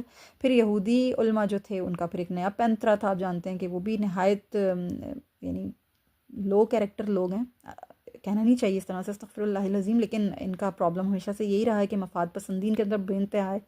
تو ان علماء نے جب یہ کعب کا دیکھ لیا رویہ کہ اس کو تو ہمارا جواب پسند نہیں آیا، اب ہمارے ساتھ یہ سلوک جو یہ کر رہا ہے، اب ہم کس طرح سے یہ گوارہ کر سکتے ہیں کہ ہمیں ہمارا وظیفہ ہی نہ ملے، وہ تو ہمارا وظیفہ بند کر چکا ہے۔ تو انہوں نے اپنا پینترا بدلا اور سب کے سب مل کر دوبارہ کعب کے پاس گئے، بولے کہ ہم نے پہلے جو کچھ آپ کو بتایا وہ ہماری جلد بازی کا نتیجہ تھا، ہم نے اس معاملے کی تحقیق کی تو ہمیں پتہ چلا کہ ہم غلطی پر ہیں، یہ وہ نبی نہیں ہے جن کا ہم انتظار کر رہے تھے۔ کعب ان کی یہ بات سن کر فوراً ان سے راضی ہو گیا اور ان کے وظیفے دوبارہ جاری کر دیے۔ اس نے ان جیسے دیگر یہودی علماء کا بھی اپنے مال میں سے کچھ حصہ مقرر کر دیا۔ کعب بن اشرف اسلام اور پیغمبر اسلام صلی اللہ علیہ وآلہ وسلم کا دشمن تو تھا ہی تھا، لیکن جنگ بدر کے بعد تو اس کی دشمنی انتہا کو پہنچ گئی تھی۔ ہوا یہ کہ اس نے نا جنگ بدر میں اللہ تعالیٰ نے جب ظاہر مسلمانوں کو فتح یابی عطا فرمائی تھی، تو یہ خبر سن کر کعب کو نہایت غصہ آیا۔ اس نے نبی کریم صلی اللہ علیہ وسلم کی فتح کی خوشخبری سننے کے بعد زید بن حارثہ رضی اللہ تعالیٰ عنہ کو مدینہ کے جو زیریں علاقے تھے نا ان کی طرف اللہ کے نبی صلی اللہ علیہ وسلم نے زید بن حارثہ کو بھیجا تھا اور عبداللہ بن رواحہ کو مدینہ کے بالائی علاقوں کی جانب روانہ کیا تھا کہ جا کے بدر کی خوشخبری سنائے۔ ان دونوں صحابہ نے جب مدینہ منورہ پہنچ کر اعلان کیا کہ کفار مکہ کے بہت سے رئیس غزوہ بدر میں واصل جہنم ہو گئے اور بہت سے سردار جنگی قیدی بن گئے، یہ خبر کعب بن اشرف نے سنی تو اس بدبخت کو اسے رہا نہیں گیا، اسے ضبط نہ ہو سکا۔ پہلے تو اس خبر پر اس کو یقین نہیں آیا، اس نے حیرت زدہ ہو کر کہا کہ کیا یہ سچ ہے؟ کیا واقعی تمہارا خیال ہے کہ محمد صلی اللہ علیہ وسلم نے ان لوگوں کو قتل کر دیا جن کے یہ دونوں آدمی یعنی زید بن حارثہ اور عبداللہ بن رواحہ نام لے رہے ہیں؟ اس کو یقین ہی نہیں آ رہا تھا۔ وہ لوگ تو عرب کے انتہائی معزز افراد اور لوگوں کے بادشاہ ہیں، اگر محمد صلی اللہ علیہ وسلم نے ان لوگوں کو قتل کر دیا تو زمین کے اندر کا حصہ اس کے اوپر کے حصے سے بہتر ہے۔ یہ اس قسم کی خرافات بک رہا تھا۔ دراصل کعب بن اشرف اور دیگر یہودی مسلمانوں کی شکست کے خواب دیکھ رہے تھے، اپنے زوم میں یہ سمجھے بیٹھے تھے کہ مسلمان مشرکین نے مکہ کا مقابلہ کرنے کی سکت ہی نہیں رکھتے ہیں۔ جب انہوں نے اس کے بالکل برعکس کفار قریش کی شکست کی خبر سنی تو ہکا بکا رہ گئے، وہ اس خبر پر یقین کرنے کے لیے بالکل تیار نہیں تھے۔ انہیں اس وقت یقین آیا جب لشکر اسلام پوری شان و شوکت کے ساتھ واپس مدینہ منورہ آیا اور اپنے ساتھ قریشی سرداروں کو بیڑیوں میں جکڑ کر لایا۔ اب یہ جو کعب بن اشرف تھا، ظاہر سی بات ہے یہ منظر اس نے بھی دیکھا تھا، مسلمان قریشی سرداروں کو قید کر کے لا رہے ہیں، اب اسے پوری طرح مشرکین مکہ کی شکست اور ان کے 70 سرداروں کے مارے جانے کا یقین ہو گیا۔ اس کا سر ظاہر سی بات ہے شرم کے مارے جھکنا ہی تھا، اسے ذلت اور رسوائی نے گھیر لیا، اس کا سکون بالکل ختم ہو گیا۔ یہ بے قرار ہو کر سیدھا اپنی قوم کے لوگوں کے پاس گیا اور بولا کہ تم پر افسوس، آج تمہارے لیے زمین کے اندر کا حصہ اس کے اوپر کے حصے سے بہتر ہو گیا۔ قریش کے سردار یعنی جو سرکردہ لوگ تھے وہ تو قتل کر دیے گئے ہیں اور بہت سے قید کر لیے گئے ہیں، اب تمہارا کیا ارادہ ہے؟ انہوں نے جواب دیا، جب تک ہم زندہ ہیں ہم اس شخص یعنی محمد صلی اللہ علیہ وسلم کے ساتھ دشمنی کرتے ہی رہیں گے، یعنی ہماری دشمنی چلتی رہے گی۔ استغفر اللہ العظیم۔ کعب نے ان پر طنز کرتے ہوئے کہا کہ یہ تو اس طرح کی بات ہے کہ ہم تو کچھ بھی نہیں کر پائیں گے، اگر انہوں نے ہماری قوم کو اپنے پیروں تلے رونٹ ڈالا تو ہم کیا کریں گے؟ انہوں نے تو اتنی بڑی قوم کو شکست دے دی ہے، ہم تو پدی اور پدی کا شوربہ والا معاملہ ہو جائیں گے، تو یہ نہیں ہو سکتا کہ ہم ان سے جو ہے اکیلے ٹکرا جائیں۔ میں ایسا کرتا ہوں کہ قریش کے پاس جاتا ہوں اور انہیں اشتعال دلاتا ہوں اور ان کے مقتولین پر آہو بکا کرتا ہوں، ہو سکتا ہے کہ وہ اس طرح مسلمانوں پر چڑھائی کر کے آمادہ ہو جائیں، میں بھی ان کے ساتھ ہی چلاؤں، تو پھر جب وہ آئیں گے چڑھائی کرنے کے لیے تو دیکھا جائے گا کہ معاملہ کیا ہوتا ہے۔ یہ سب کچھ کرتے ہوئے اس نے اس معاہدے کی بھی لاج نہیں رکھی جو نبی کریم صلی اللہ علیہ وسلم نے مدینہ تشریف لانے کے بعد یہودیوں سے کیا تھا، یعنی یہ اس قدر عہد شکن آدمی تھا، اس کو ان چیزوں کی کوئی سینس نہیں تھی، ان چیزوں کی اس کو کوئی پرواہ نہیں تھی۔ اس کے بعد کعب بن اشرف فوراً مکہ کی طرف چل دیا، وہاں روانہ ہوا، وہاں جا کے اس نے آتش انتقام بھڑکانے کا کوئی موقع ہاتھ سے جانے نہیں دیا، کوئی صورت اس نے ضائع نہیں کی۔ مکہ پہنچ کر اس نے مطلب بن ابی وداع بن زہیرہ سہمی کے گھر قیام کیا۔ مطلب کی بیوی عاتقہ کو جو ہے وہیں اس کے پاس ہی موجود تھی، عاتقہ بنت اسید بن ابی العیس، اس کے پاس موجود تھی، اس نے کعب کو اپنے ہاں ٹھہرایا اور اسے خوب خاطر مدارت بھی کی۔ کعب نے وہاں پر رہ کر لوگوں کو جو ہے بدر کے مقتول قریشی سرداروں کا ماتم کرا اور اشتعال انگیز شعر وغیرہ پڑھے، اور لوگوں کو بہت اس نے نا بھڑکایا، بہت زیادہ اس نے لوگوں کا دماغ خراب کیا۔ اور مکہ مکرمہ میں قیام کے دوران یہ کعب جو تھا، اس نے ابو سفیان سے بھی ملاقات کی، بات چیت کرتے ہوئے ابو سفیان نے بیسیکلی کعب سے پوچھا کہ میں تمہیں اللہ کا واسطہ دے کر پوچھتا ہوں کہ ہمارا دین اللہ کا زیادہ پسندیدہ ہے یا محمد صلی اللہ علیہ وسلم اور اس کے ساتھیوں کا؟ تمہارے خیال میں ہم میں سے کون زیادہ ہدایت یافتہ اور قرین حق ہے؟ ہم موٹی تازی اونٹنیاں نہر کر کے کھلاتے ہیں، کچی لسی پلاتے ہیں، جب خوراک کی شدید قلت ہوتی ہے اس وقت بھی ہم لوگوں کو فیاضی سے کھلاتے ہیں۔ کعب کیونکہ اسلام کی حقانیت سے بے خبر نہیں تھا، اسے تعصب اور حسد و اناد نے اندھا کر دیا تھا، اس لیے وہ بڑی ڈٹائی سے بولا کہ تم ان سے زیادہ راہ راست پر ہو۔ اس پر اللہ تعالیٰ نے اپنے رسول صلی اللہ علیہ وسلم پر یہ وحی نازل فرمائی ہے۔ سورہ نساء آیت نمبر 51 اور 52 میں اللہ تعالیٰ نے ارشاد فرمایا کہ کیا آپ نے ان لوگوں کو نہیں دیکھا جنہیں کتاب کا کچھ حصہ دیا گیا؟ ان کا حال یہ ہے کہ وہ بتوں اور شیطان پر ایمان رکھتے ہیں اور کافروں کے بارے میں کہتے ہیں کہ یہ لوگ ایمان لانے والوں سے زیادہ ہدایت والے ہیں۔ یہی لوگ ہیں جن پر اللہ نے لعنت کی، اور جس پر اللہ لعنت کرے اس کے لیے آپ قطعاً کوئی مددگار نہیں پائیں گے۔ اللہ اکبر، اللہ اکبر۔ اور علامہ بیضاوی رحمہ اللہ نے اس آیت کے تحت یہ بھی لکھا ہے کہ کعب بن اشرف نے اپنی وفاداری جتاتے ہوئے بتوں کو سجدہ بھی کیا تھا۔ یعنی یہ تو یہود تھا، یہ لوگ تو بتوں کو سجدہ نہیں کرتے ہیں، لیکن اس نے اپنی وفاداری قریش کو جتاتے ہوئے، جو مکہ کے جو مشرکین تھے ان کو دکھاتے ہوئے بتوں کو سجدہ بھی کیا تھا۔ اب کعب بن اشرف مکہ میں جو گھنونی حرکتیں کر رہا تھا نا، ظاہر سی بات ہے یہ اپنے اشعار کے ذریعے سے اسلام اور مسلمانوں کے خلاف زہر اگل رہا تھا، اور نبی کریم صلی اللہ علیہ وسلم کو جب اس کی اطلاع پہنچی تو آپ صلی اللہ علیہ وسلم نے شاعر اسلام سیدنا حسان بن ثابت رضی اللہ تعالیٰ عنہ کو طلب فرمایا، اور کعب بن اشرف جہاں مقیم تھا اس سے انہیں آگاہ فرمایا۔ سیدنا حسان رضی اللہ تعالیٰ عنہ نے اپنے شعر میں ان لوگوں کی ہجو اور مذمت کی جنہوں نے کعب جیسے گھٹیا آدمی کو اپنے یہاں ٹھہرا رکھا تھا۔ اور آپ کو پتہ ہے نا کہ عرب میں تو شاعری کی بہت ہی اہمیت ہے، اور ان کے یہاں شعر و ادب ہی ان کے جو ابلاغ ہے اس کا مؤثر ترین ذریعہ ہوتا ہے، یعنی جو بھی ان لوگوں کا جو ماس کمیونیکیشن ہے اس کا ذریعہ یہی تھا۔ تو شعراء جو تھے وہ اپنے کلام سے لوگوں کے دل گرماتے تھے، انہیں جوش دلاتے تھے، ان کے اشعار جو تھے وہ نیزوں اور تلواروں سے بڑھ کر کام کرتے تھے۔ تو حضرت سیدنا حسان رضی اللہ تعالیٰ عنہ جو تھے، حسان بن ثابت رضی اللہ تعالیٰ عنہ، یہ جہاں جہاں کعب بن اشرف ٹھہرا کرتا تھا، یہ ان لوگوں کو، ان میزبانوں کو حضرت حسان بن ثابت رضی اللہ تعالیٰ عنہ جو تھے ان کی ہجو کرتے تھے، اور ان کا مرال ڈاؤن کرتے تھے، تو وہ لوگ کعب کو کیا کرتے تھے، اپنے گھر سے نکال دیتے تھے۔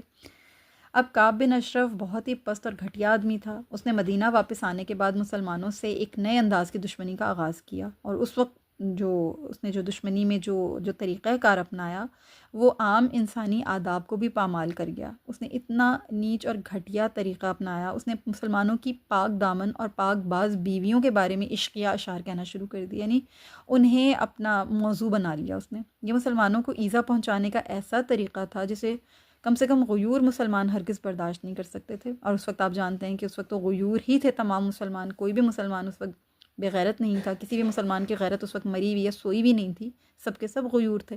کعب نے جب یہ ناپاک جسارت کی نا، تو اس پر رسول اللہ صلی اللہ علیہ وسلم کو بے انتہا یعنی غصہ آیا۔ آپ صلی اللہ علیہ وسلم نے بے انتہا یعنی اشتعال کا مظاہرہ فرمایا، اور رسول اللہ صلی اللہ علیہ وسلم کے چچا عباس رضی اللہ تعالیٰ عنہ کی زوجہ محترمہ ام الفضل بنت حارث رضی اللہ تعالیٰ عنہ کے بارے میں حکمت آمیز اشعار جب اس نے کہے تو بہت ہی زیادہ مسلمانوں کی غیرت کو اس نے للکارا، اور ان کی عفت معاب عورتوں کی عزت و عصمت پر جب حملہ کیا تو یہ چیز اب ناقابل برداشت تھی۔ کعب بن اشرف رسول اللہ صلی اللہ علیہ وسلم کی شان میں گستاخی تو کرتا ہی رہتا تھا، لیکن اب اس نے ایک ایسی خطرناک سازش تیار کی تھی کہ جس کے بعد وہ ذرہ بھر بھی کسی رعایت کا مستحق نہیں رہا تھا۔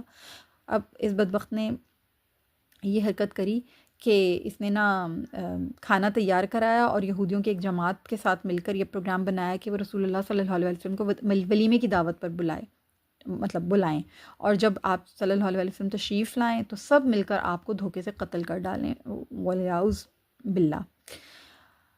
انہوں نے اپنے مذموم منصوبے کے مطابق ضیافت کا اہتمام کیا، نبی کریم صلی اللہ علیہ وسلم کو کھانے کی دعوت دی۔ آپ صلی اللہ علیہ وسلم اپنے چند صحابہ کے ساتھ تشریف لائے، ابھی آپ وہیں آ کر یعنی آپ ابھی وہاں پر آ کر بیٹھے ہی تھے کہ جبریل امین علیہ السلام پہنچے۔ انہوں نے آپ صلی اللہ علیہ وسلم کو یہودیوں کے خفیہ سازش سے آگاہ فرما دیا۔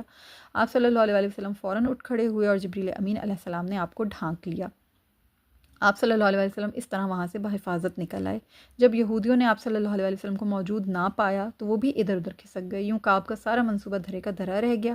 اس وقت رسالت میں آپ صلی اللہ علیہ وسلم نے کعب بن اشرف کے خلاف فیصلہ کن اقدام کا عزم کر لیا۔ نبی کریم صلی اللہ علیہ وسلم نے دشمن اسلام کعب بن اشرف کے بارے میں بارگاہ الہی میں بد دعا بھی کی۔ آپ صلی اللہ علیہ وسلم نے یوں بد دعا فرمائی کہ اے اللہ تو ابن اشرف کی شرنگیزی اور شیر گوئی کے معاملے میں مجھے کافی ہو جا۔ اللہم اکفنی ابن الاشرف بما شئت فی اعلان الشر وقولہ الاشعار، یعنی اعلانہ الشر وقولہ الاشعار، اے اللہ تو ابن اشرف کی شرنگیزی اور شیر گوئی کے معاملے میں مجھے کافی ہو جا۔ اب کعب کی یہ جو یہ جسارتیں تھیں نا اور گستاخیاں تھیں، یہ جو اس کی مذموم حرکتیں تھیں، ان سے تنگ آ کر اور مجبور ہو کر آخر رسول اللہ صلی اللہ علیہ وسلم نے ایک دن یہ اعلان فرمایا کہ کعب سے کون نمٹے گا۔ اس نے اللہ اور اس کے رسول کو ایذا دی ہے۔ ایک روایت میں ہے کہ رسول اللہ صلی اللہ علیہ وسلم نے صحابہ کے سامنے کعب کے وہ جرائم بھی بیان فرمائے جن کی وجہ سے وہ اس انجام کا سزاوار ٹھہرا تھا۔ آپ صلی اللہ علیہ وسلم نے فرمایا ہمیں ابن اشرف کے شر سے کون بچائے گا؟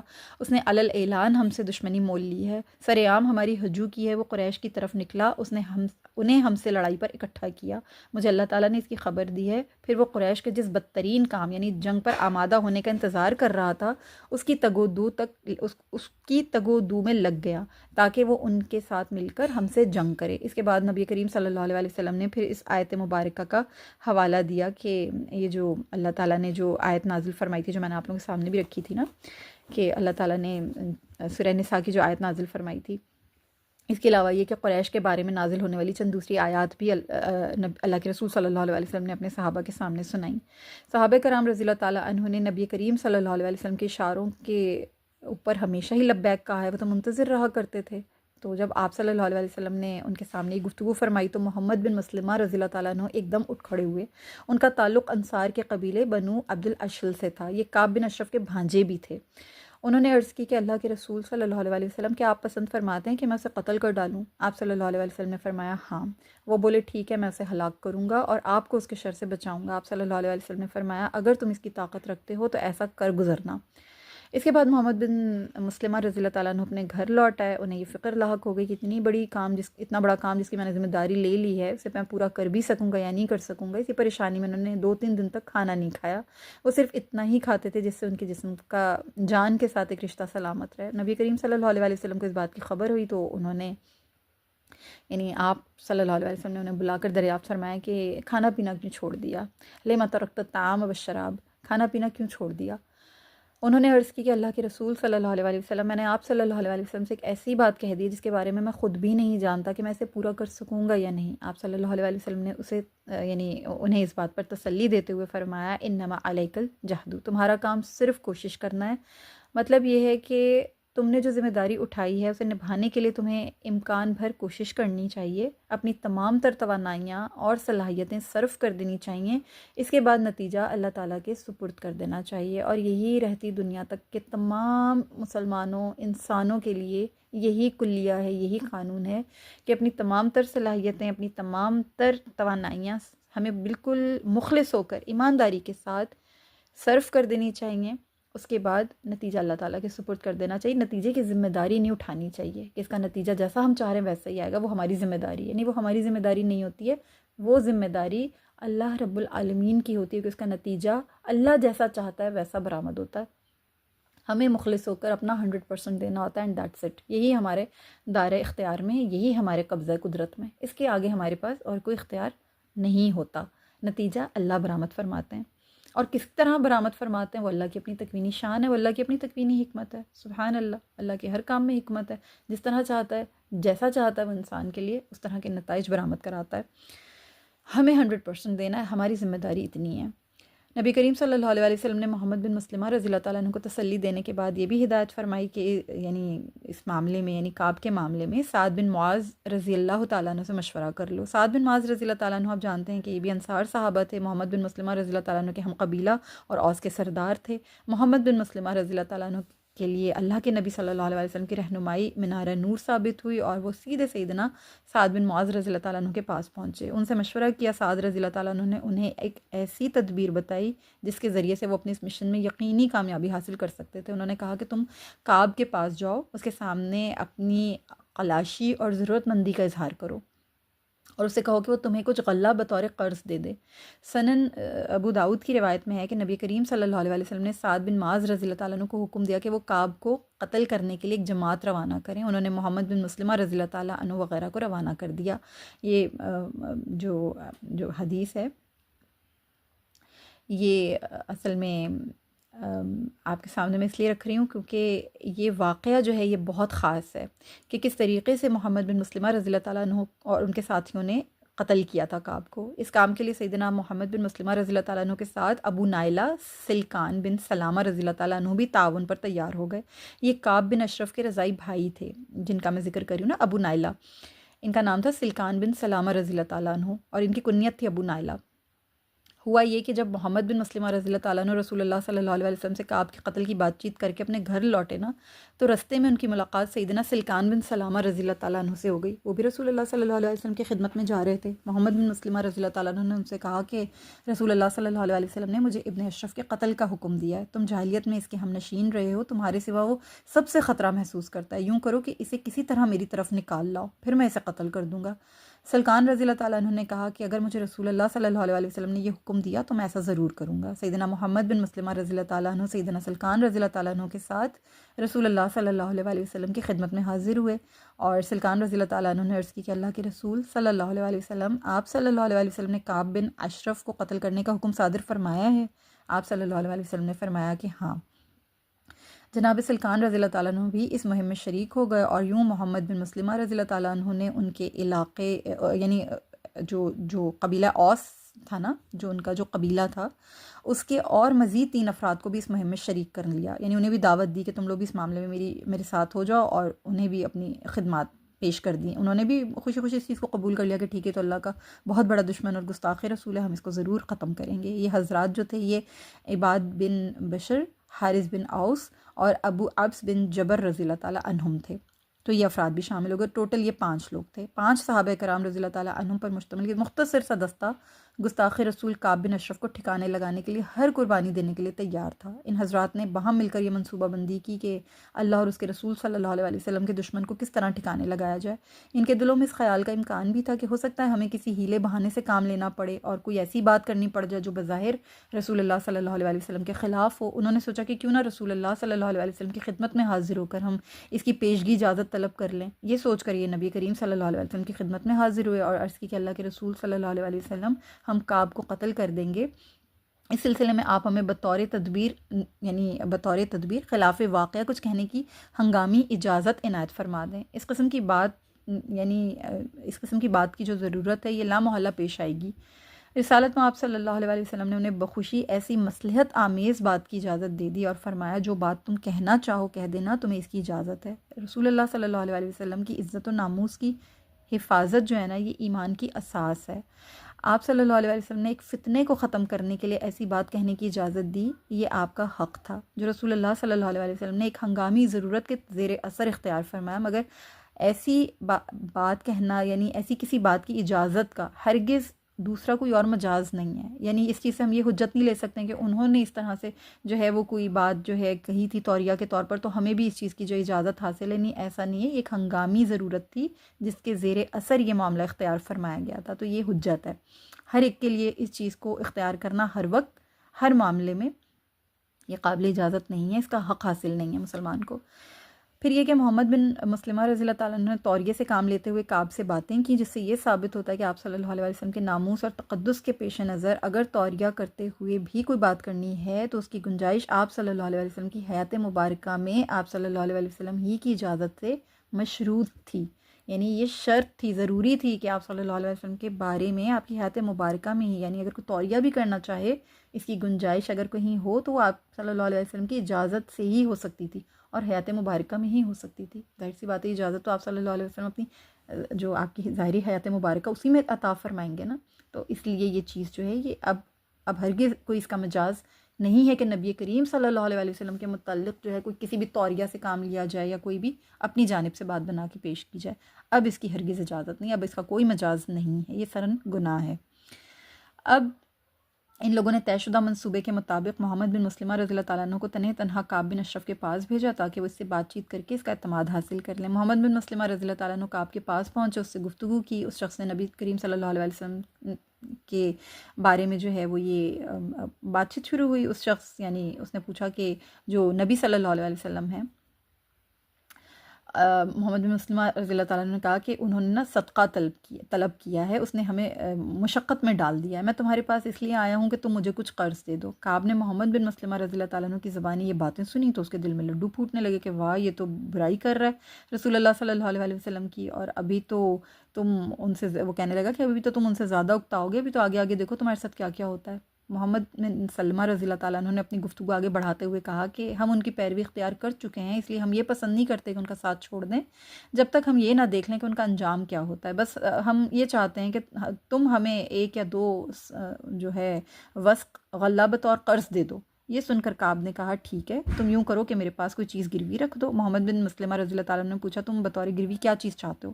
کعب عورتوں کا بہت نا مطلب دل دادا قسم کا انسان تھا، بڑا رسیہ قسم کا شخص تھا۔ اس نے فوراً بولا کہ ٹھیک ہے، اپنی عورتوں کو میرے پاس گروی رکھ دو۔ انہوں نے کہا بھلا ہم اپنی عورتیں تمہارے پاس کیسے گروی رکھ دیں جبکہ تم عرب کے خوبصورت ترین شخص ہو؟ کعب نے کہا کہ چلو ٹھیک ہے، پھر اپنے بیٹوں کو ہی میرے پاس گروی رکھ دو۔ انہوں نے کہا کہ ہم اپنے بیٹوں کو بھی تمہارے پاس کس طرح گروی رکھ دیں؟ اس صورت میں انہیں ہمیشہ یہ طعنہ سننا پڑے گا کہ یہ لوگ 1 یا 2 وثق غلے کے بدلے جو ہیں اپنے بیٹے گروی رکھ دیا کرتے تھے، یہ ہمارے لیے بڑے عار کی بات ہوگی۔ ایسا کرتے ہیں کہ ہم تمہارے پاس اپنا اسلحہ رہن کر دیتے ہیں۔ یعنی کعب نے کہا کہ بس ٹھیک ہے تم پھر اپنا نا اسلحہ لے آؤ۔ اب انہوں نے یہ ظاہر پلاننگ کی ہوئی تھی، اب اسلحہ تو لانا تھا نا کسی نہ کسی طریقے سے۔ ابھی جب یہ ملنے کے لیے آئے تھے محمد بن مسلمہ تو ظاہر بغیر تلوار کے، بغیر ہتھیار کے آئے تھے۔ اب انہوں نے ایک پورا گراؤنڈ بنا لیا کہ ہم تمہارے پاس اپنا اسلحہ رہن رکھ دیتے ہیں۔ سیدنا محمد بن مسلمہ رضی اللہ تعالیٰ نے اسلحہ گروی رکھنے کی بات کی، اس لیے کہ اگر وہ مسلح ہو کر آئیں تو کعب کو ان پر کوئی شک نہ گزرے۔ وہ کعب سے دوبارہ آنے کا وعدہ کر کے اٹھ کھڑے ہوئے۔ انہوں نے جاتے جاتے اسے یہ بھی بتا دیا کہ اگلی دفعہ وہ اپنے چند ساتھیوں کو بھی ساتھ لے کر آئیں گے۔ یہ ساری گفتگو اس قدر شگفتہ اسلوب میں ہوئی کہ کعب کو محمد بن مسلمہ رضی اللہ تعالیٰ عنہ پر کسی قسم کا کوئی شک ہی نہیں گزرا، نہ اس نے کسی طرح کا کوئی خطرہ محسوس کیا۔ اس کے بعد اس مہم کے اگلے مرحلے کا آغاز ہوا۔ کچھ عرصے بعد محمد بن مسلمہ رضی اللہ تعالیٰ عنہ کی طرح ابو نائلہ جو کہ سلکان بن سلامہ رضی اللہ تعالیٰ عنہ، یہ بھی کعب کے پاس گئے۔ کعب انہیں دیکھ کر ڈر گیا، اسے یہ خوف لاحق ہو گیا کہ مبادا ان کے ساتھی میری گھات میں ہوں۔ ابو نائلہ سلکان رضی اللہ تعالیٰ عنہ نے کعب سے کہا کہ ہمیں ایک اہم ضرورت آ پڑی ہے، اس لیے میں تمہارے پاس آیا ہوں۔ کعب اپنی قوم کی مجلس میں بیٹھا ہوا تھا، اس نے کہا کہ تم میرے قریب آ جاؤ اور اپنی ضرورت بیان کر دو۔ اس وقت اس کا رنگ اڑ چکا تھا اور وہ ظاہر سی بات ہے بہت مرعوب ہو گیا تھا، لیکن سلکان رضی اللہ تعالیٰ عنہ نے کعب کے قریب جا کر اس کو بہت آرام سے جو ہے تسلی دی، کیونکہ وہ کعب کے رضائی بھائی بھی تھے، تو کچھ دیر تک دونوں کی آپس کی بات چیت ہوتی رہی اور ایک دوسرے کو وہ شعر وغیرہ سناتے رہے۔ جب کعب کا خوف دور ہو گیا اور وہ ان سے خوش ہو گیا تو سلکان رضی اللہ تعالیٰ عنہ شعر و شاعری کرتے کرتے اب جو ہے وہ کعب کو مسلسل شعر سنا رہے تھے، اور کعب جو تھا وہ دوران گفتگو ان سے بار بار کہہ رہا تھا کہ آپ اپنی ضرورت بیان کریں۔ کعب نے محسوس کیا کہ وہ سب کے سامنے بات کرنا نہیں چاہتے، چنانچہ وہ بولا شاید آپ کو یہ پسند نہیں ہے کہ آپ ان سب کے ساتھ یہ بات کریں، تو ٹھیک ہے جو لوگ میرے پاس موجود ہیں اب وہ اٹھ جائیں۔ تو سلکان رضی اللہ تعالیٰ نے کہا کہ ہاں ٹھیک ہے۔ کعب نے سب کو فوراً جانے کا یعنی وہاں سے اٹھ جانے کا اشارہ کیا، وہ لوگ اٹھ کر فوراً چلے گئے۔ سلکان رضی اللہ تعالیٰ نے کہا کہ میں چاہتا تھا کہ ہماری گفتگو کی بھنک بھی کسی کے کان میں نہ پڑے، کیونکہ اس طرح بدگمانی پیدا ہو جاتی ہے۔ انہوں نے کعب کے سامنے اپنی ضرورت پیش کرنے سے پہلے سے تاکید کی کہ میں تمہارے سامنے اپنی ضرورت ظاہر کرنا چاہتا ہوں، لازم ہے کہ تم اسے صیغہ راز میں رکھو۔ کعب نے انہیں یقین دہانی کراتے ہوئے کہا کہ ٹھیک ہے میں ایسا ہی کروں گا۔ اب سلکان رضی اللہ تعالیٰ نے اپنی اصل گفتگو شروع کی۔ انہوں نے کہا کہ اس شخص یعنی محمد صلی اللہ علیہ وسلم کی آمد تو ہمارے لیے ایک بہت بڑی آزمائش تھی، ان کی وجہ سے سارا عرب ہمارا دشمن بن گیا، سب نے ہمارے خلاف اتحاد کر لیا، ہماری راہیں بند ہو گئی ہیں اور ہمارے اہل و عیال بھی برباد ہو گئے ہیں اور خود ہماری جان پر بن آئی ہے، اور ہم اور ہمارے بال بچے جو ہیں مشقت سے چور چور ہو گئے، انہوں نے ہم سے صدقہ لے لیا، اب ہمارے پاس کھانے کے لیے بھی کچھ نہیں ہے۔ سلکان رضی اللہ تعالیٰ عنہ کی باتیں سن کر کعب غرور سے پھول کر کپا ہو گیا، اس کو بہت خوشی، اس نے کہی تو ساری باتیں اس نے میرے دل کی کر دی ہیں۔ اس نے کہا کہ میں اشرف کا بیٹا ہوں، ابن سلامہ، میں تمہیں بتایا نہیں کرتا تھا کہ عنقریب ایسا ہی ہوگا۔ سلکان رضی اللہ تعالیٰ نے کہا میرے کچھ ساتھی بھی ہیں، وہ بھی میری جیسی رائے رکھتے ہیں، میں چاہتا ہوں کہ انہیں تمہارے پاس لیں اور تم سے وہ کچھ غلہ وغیرہ خرید لیں، کچھ کھجوریں وغیرہ خرید لیں، تم اس معاملے میں ہم پر احسان کر دو، ہم تمہارے پاس کوئی ایسی چیز گروی رکھ دیں گے جس پر تمہیں اعتماد ہو۔ کعب یہ سن کر اترانے لگا، جھوم کر خوشی سے اور عجیب مطلب ایکسائٹیڈ ہو کے اوور ایکسائٹیڈ ہو کے کہنے لگا میرے پاس کھجور کے ایسے درخت ہیں جن پر موٹی موٹی لذیذ اجوا کھجوریں بہت وافر مقدار میں لگتی ہیں۔ تو ابو نائلہ میں یہ پسند نہیں کرتا تھا کہ تمہیں اس بدحالی کا شکار دیکھوں، تو میرے نزدیک سب سے زیادہ معزز لوگوں میں شامل ہو تو میرے بھائی ہو، ہم دونوں نے ایک ہی ماں کا دودھ پیا ہے، اس لیے تم جو چاہو تم کر سکتے ہو، تم اسے خفیہ رکھنا، کسی اور سے اس کا تذکرہ نہیں کرنا۔ اور جو سلکان رضی اللہ تعالیٰ انہوں نے بہت سارا طوریہ اختیار کیا، اس کو پورا کانفیڈنس میں لے لیا اور اسے کہہ دیا کہ اب اس بات پر مجھے تسلی ہے، تم بالکل اس بات کو صیغہ راز میں رکھنا، ذکر نہیں کرنا کسی سے، اور انشاءاللہ میں اپنے باقی ساتھیوں کے ساتھ جلدی تمہارے پاس آتا ہوں، تم ہم پہ احسان کر دو، ہم کو تھوڑا سا غلہ دے دو اور ہم اپنا اسلحہ جو ہے وہ تمہارے پاس گروی رکھوا دیں گے، تم ایک حرف بھی کسی کو جو ہے نہیں بتانا۔ اس نے بھی تسلی دے دی کعب نے کہ ٹھیک ہے میں کسی کو کچھ نہیں بتاؤں گا۔ اس کے بعد کعب نے سلکان رضی اللہ تعالیٰ عنہ کو مزید پر رکھنے کے لیے ان سے پوچھا کہ ابو نائلہ سچ سچ بتاؤ تم محمد صلی اللہ علیہ وسلم کے بارے میں کیا ارادہ رکھتے ہو؟ انہوں نے کہا کہ ہم انہیں بے یار و مددگار چھوڑ کر ان سے کنارہ کش ہونا چاہتے ہیں اور ہم ان کی کوئی مدد نہیں کریں گے۔ اس پر کعب جو تھا وہ خوش ہو گیا، اس نے کہا ابو نائلہ تم نے مجھے خوش کر دیا ہے، اچھا اب یہ بتاؤ کہ میرے پاس کسے گروی رکھو گے، اپنے بیٹوں کو، اپنی عورتوں کو، یا کسی اور چیز کو؟ تو انہوں نے کہا کہ ہم تمہارے پاس جو اپنا اسلحہ گروی رکھ دیتے ہیں، تم اسے پسند بھی کرو گے؟ کعب نے کہا کہ ہاں اس میں کوئی شک نہیں ہے، اسلحے میں وفاداری پائی جاتی ہے۔ یوں انہوں نے بھی اس کو اپنے پورے ٹریپ میں بالکل کانفیڈنس میں لے لیا، اس کو بالکل جو ہے ہر طرح کا کانفیڈنس دے دیا۔ اب سلکان رضی اللہ تعالیٰ عنہ نے بھی ایک گراؤنڈ بنا دیا اور محمد بن مسلمہ رضی اللہ تعالیٰ عنہ نے بھی ایک پورا گراؤنڈ تیار کر دیا۔ سلکان رضی اللہ تعالیٰ نے اسلحے کی بات اس لیے کی کہ جب وہ اسلحہ لے کر آئیں تو کعب ان پر کوئی شک شبہ نہ کرے، کوئی گنجائش ہی نہ ہو شک شبے کی، تو اس لیے یہ تمام بات ہو گئی۔ اب صحیح بخاری اور صحیح مسلم میں صرف محمد بن مسلمہ رضی اللہ تعالیٰ عنہ کے کعب بن اشرف کے پاس جانے اور اسے بات چیت کرنے کا تذکرہ ملتا ہے، لیکن ابن اسحاق اور واقدی رحمہ اللہ اور دیگر سیرت نگاروں نے محمد بن مسلمہ رضی اللہ تعالیٰ عنہ کے بجائے ابو نائلہ رضی اللہ تعالیٰ عنہ کا ذکر کیا ہے۔ حافظ ابن حجر رحمہ اللہ لکھتے ہیں کہ ممکن ہے دونوں صحابہ ہی نے کعب سے اس بارے میں بات کی ہو، اس لیے کہ ابو نائلہ رضی اللہ تعالیٰ عنہ جو تھے کعب کے رضائی بھائی تھے اور محمد بن مسلمہ رضی اللہ تعالیٰ عنہ کعب کے بھانجے تھے، یعنی دونوں ہی قریب کے رشتے تھے، تو اس لیے یہ دونوں باتیں جو ہیں دونوں کا ذکر میں نے آپ لوگوں کے سامنے رکھ دیا کہ جب آپ پڑھیں گے صحیح بخاری اور صحیح مسلم میں یہ واقعہ تو پھر آپ کہیں کسی کنفیوژن کا شکار نہ ہوں انشاءاللہ۔ دونوں طرح کی روایات جمع کر کے محمد بن مسلمہ اور ابو نائلہ دونوں ہی کا ذکر جو ہے یہ کعب سے باری باری ملاقات کا ذکر اس طرح سے ملتا ہے۔ چلیے، بہرحال صحابہ کرام رضی اللہ تعالیٰ عنہ کارروائی سے پہلے نبی کریم صلی اللہ علیہ وسلم کی خدمت میں حاضر ہو کر جو آپس میں اتفاق کیا، وہ انہوں نے تمام جو تھا وہ گزشتہ رات کا جو پورا واقعہ تھا وہ بھی بیان کر دیا، اور مقررہ وقت پر کعب کے قلعے کی طرف روانہ ہوں گے۔ یہ تمام جتنی بھی جو ضروری جو باتیں تھیں، انفارمیشن تھی، وہ ساری نبی کریم صلی اللہ علیہ وسلم کی خدمت میں حاضر ہو کر ان کو پیش کر دی۔ جب رات ہوئی تو یہ صحابہ پروگرام کے مطابق اپنے گھروں سے نکل کر ہتھیار وغیرہ لے کر جو نکلے تھے، اور پھر انہوں نے عشاء کی نماز نبی کریم صلی اللہ علیہ وسلم کی اقتداء میں ادا کی، اور پھر نماز کے بعد سرور کائنات صلی اللہ علیہ وسلم کی خدمت میں حاضر ہوئے اور آپ صلی اللہ علیہ وسلم کو اپنے سارے پروگرام سے آگاہ کیا۔ نبی کریم صلی اللہ علیہ وسلم نے انہیں الوداع کرنے کے بعد بقیع الغرقد تک تشریف لائے آپ صلی اللہ علیہ وسلم ان کے ساتھ، اور پھر آپ صلی اللہ علیہ وسلم نے انہیں رخصت کرتے ہوئے فرمایا کہ اللہ کا نام لے کر روانہ ہو جاؤ۔ ساتھ ہی آپ صلی اللہ علیہ وسلم نے بارگاہ الہی میں ان کے لیے ان الفاظ میں دعا کی، اللہم عنہم، اللہ اے اللہ ان کی مدد فرما۔ اس کے بعد رسول اللہ صلی اللہ علیہ وسلم گھر واپس تشریف لے آئے۔ یہ 14 ربیع الاول 3 ہجری کا واقعہ ہے، جس میں فدایان اسلام کا یہ 5 رکنی دستہ جو تھا یہ بہت پرجوش عزم، نئے حوصلے اور ولولے کے ساتھ ہی آگے بڑھا۔ ان کا رخ کعب کے قلعے کی طرف تھا۔ یہ مدینہ کے جنوب میں یہ جو قلعہ تھا یہ واقع تھا۔ کعب جو تھا اس نے نئی نئی شادی کی تھی، اس کی نئی نئی شادی ہوئی تھی، تو ابو نائلہ جو تھے سلکان رضی اللہ تعالیٰ عنہ، انہوں نے کعب کو آواز دی، زور سے آواز دی۔ آواز سنتے ہی وہ ان کے پاس جانے کے لیے فوراً اٹھا، تو اس کی بیوی جو تھی نا، اس بیوی کو یہ محسوس ہوا، اس نے کہا کہ آپ اس وقت کہاں جا رہے ہیں؟ تم تو مرد جنگ و جدال ہو، تم ایسے جنگجو لوگ اس وقت باہر نہیں نکلتے ہو، تم کہاں جا رہے ہو؟ تو کعب نے اسے تسلی دیتے ہوئے کہا کہ فکر کی کوئی بات نہیں ہے، ہمارا طے شدہ وقت ہے، یہ محمد بن مسلمہ اور میرے رضائی بھائی ابو نائلہ ہیں، اگر وہ مجھے سویا ہوا پاتے تو مجھے بیدار نہیں کرتے۔ اس کی بیوی نے کہا کہ مجھے ایک ایسی آواز سنائی دے رہی ہے جس سے خون کی بوندیں ٹپک رہی ہیں، مجھے ان کی آواز میں شر کی گونج سنائی دے رہی ہے۔ کعب نے اپنی بیوی کی باتوں کو کوئی اہمیت نہیں دی، اس نے لحاف ایک طرف پھینکا اور یہ کہتا وہ چل پڑا کہ معزز آدمی، اگر رات کے وقت نیزہ بازی کے لیے بلایا جاتا ہے معزز آدمی کو تو ضرور لبیک کہتا ہے۔ مطلب اس کے دماغ پہ اسی قسم کی باتیں سوار تھیں، اس نے اپنی بیوی کی باتوں کو بھی کوئی اہمیت نہیں دی، جبکہ بیوی جو تھی وہ کہیں نہ کہیں کچھ نہ کچھ، یعنی اس کو انٹیوشنز آ رہی تھیں کہ کوئی نہ کوئی خطرہ ہے۔ بہرحال محمد بن مسلمہ رضی اللہ تعالیٰ عنہ نے اپنے رفقا کو یہ ہدایت فرمائی کہ جب کعب آئے گا تو اس کے سر کے بال پکڑ کر میں سونگھوں گا، پھر تمہیں بھی سونگھاؤں گا۔ جب تم دیکھو کہ میں نے اس کے سر کو پورا سر پر قابو پا لیا تو تم چوکس ہو جانا اور اس کا کام تمام کر دینا۔ یوں انہوں نے پورا پلان کر کے کعب کو گھیرا۔ اب ہوا یہ کہ کعب جو تھا یہ مسلح ہو کر چادر اوڑے باہر نکل کر آیا، اس کے جسم سے خوشبو بھی آ رہی تھی، ظاہر سی بات ہے، اور نئی نئی شادی ہوئی تھی تو ظاہر سی بات ہے اپنے آپ کو بالکل سجا سنوار کے باہر آیا۔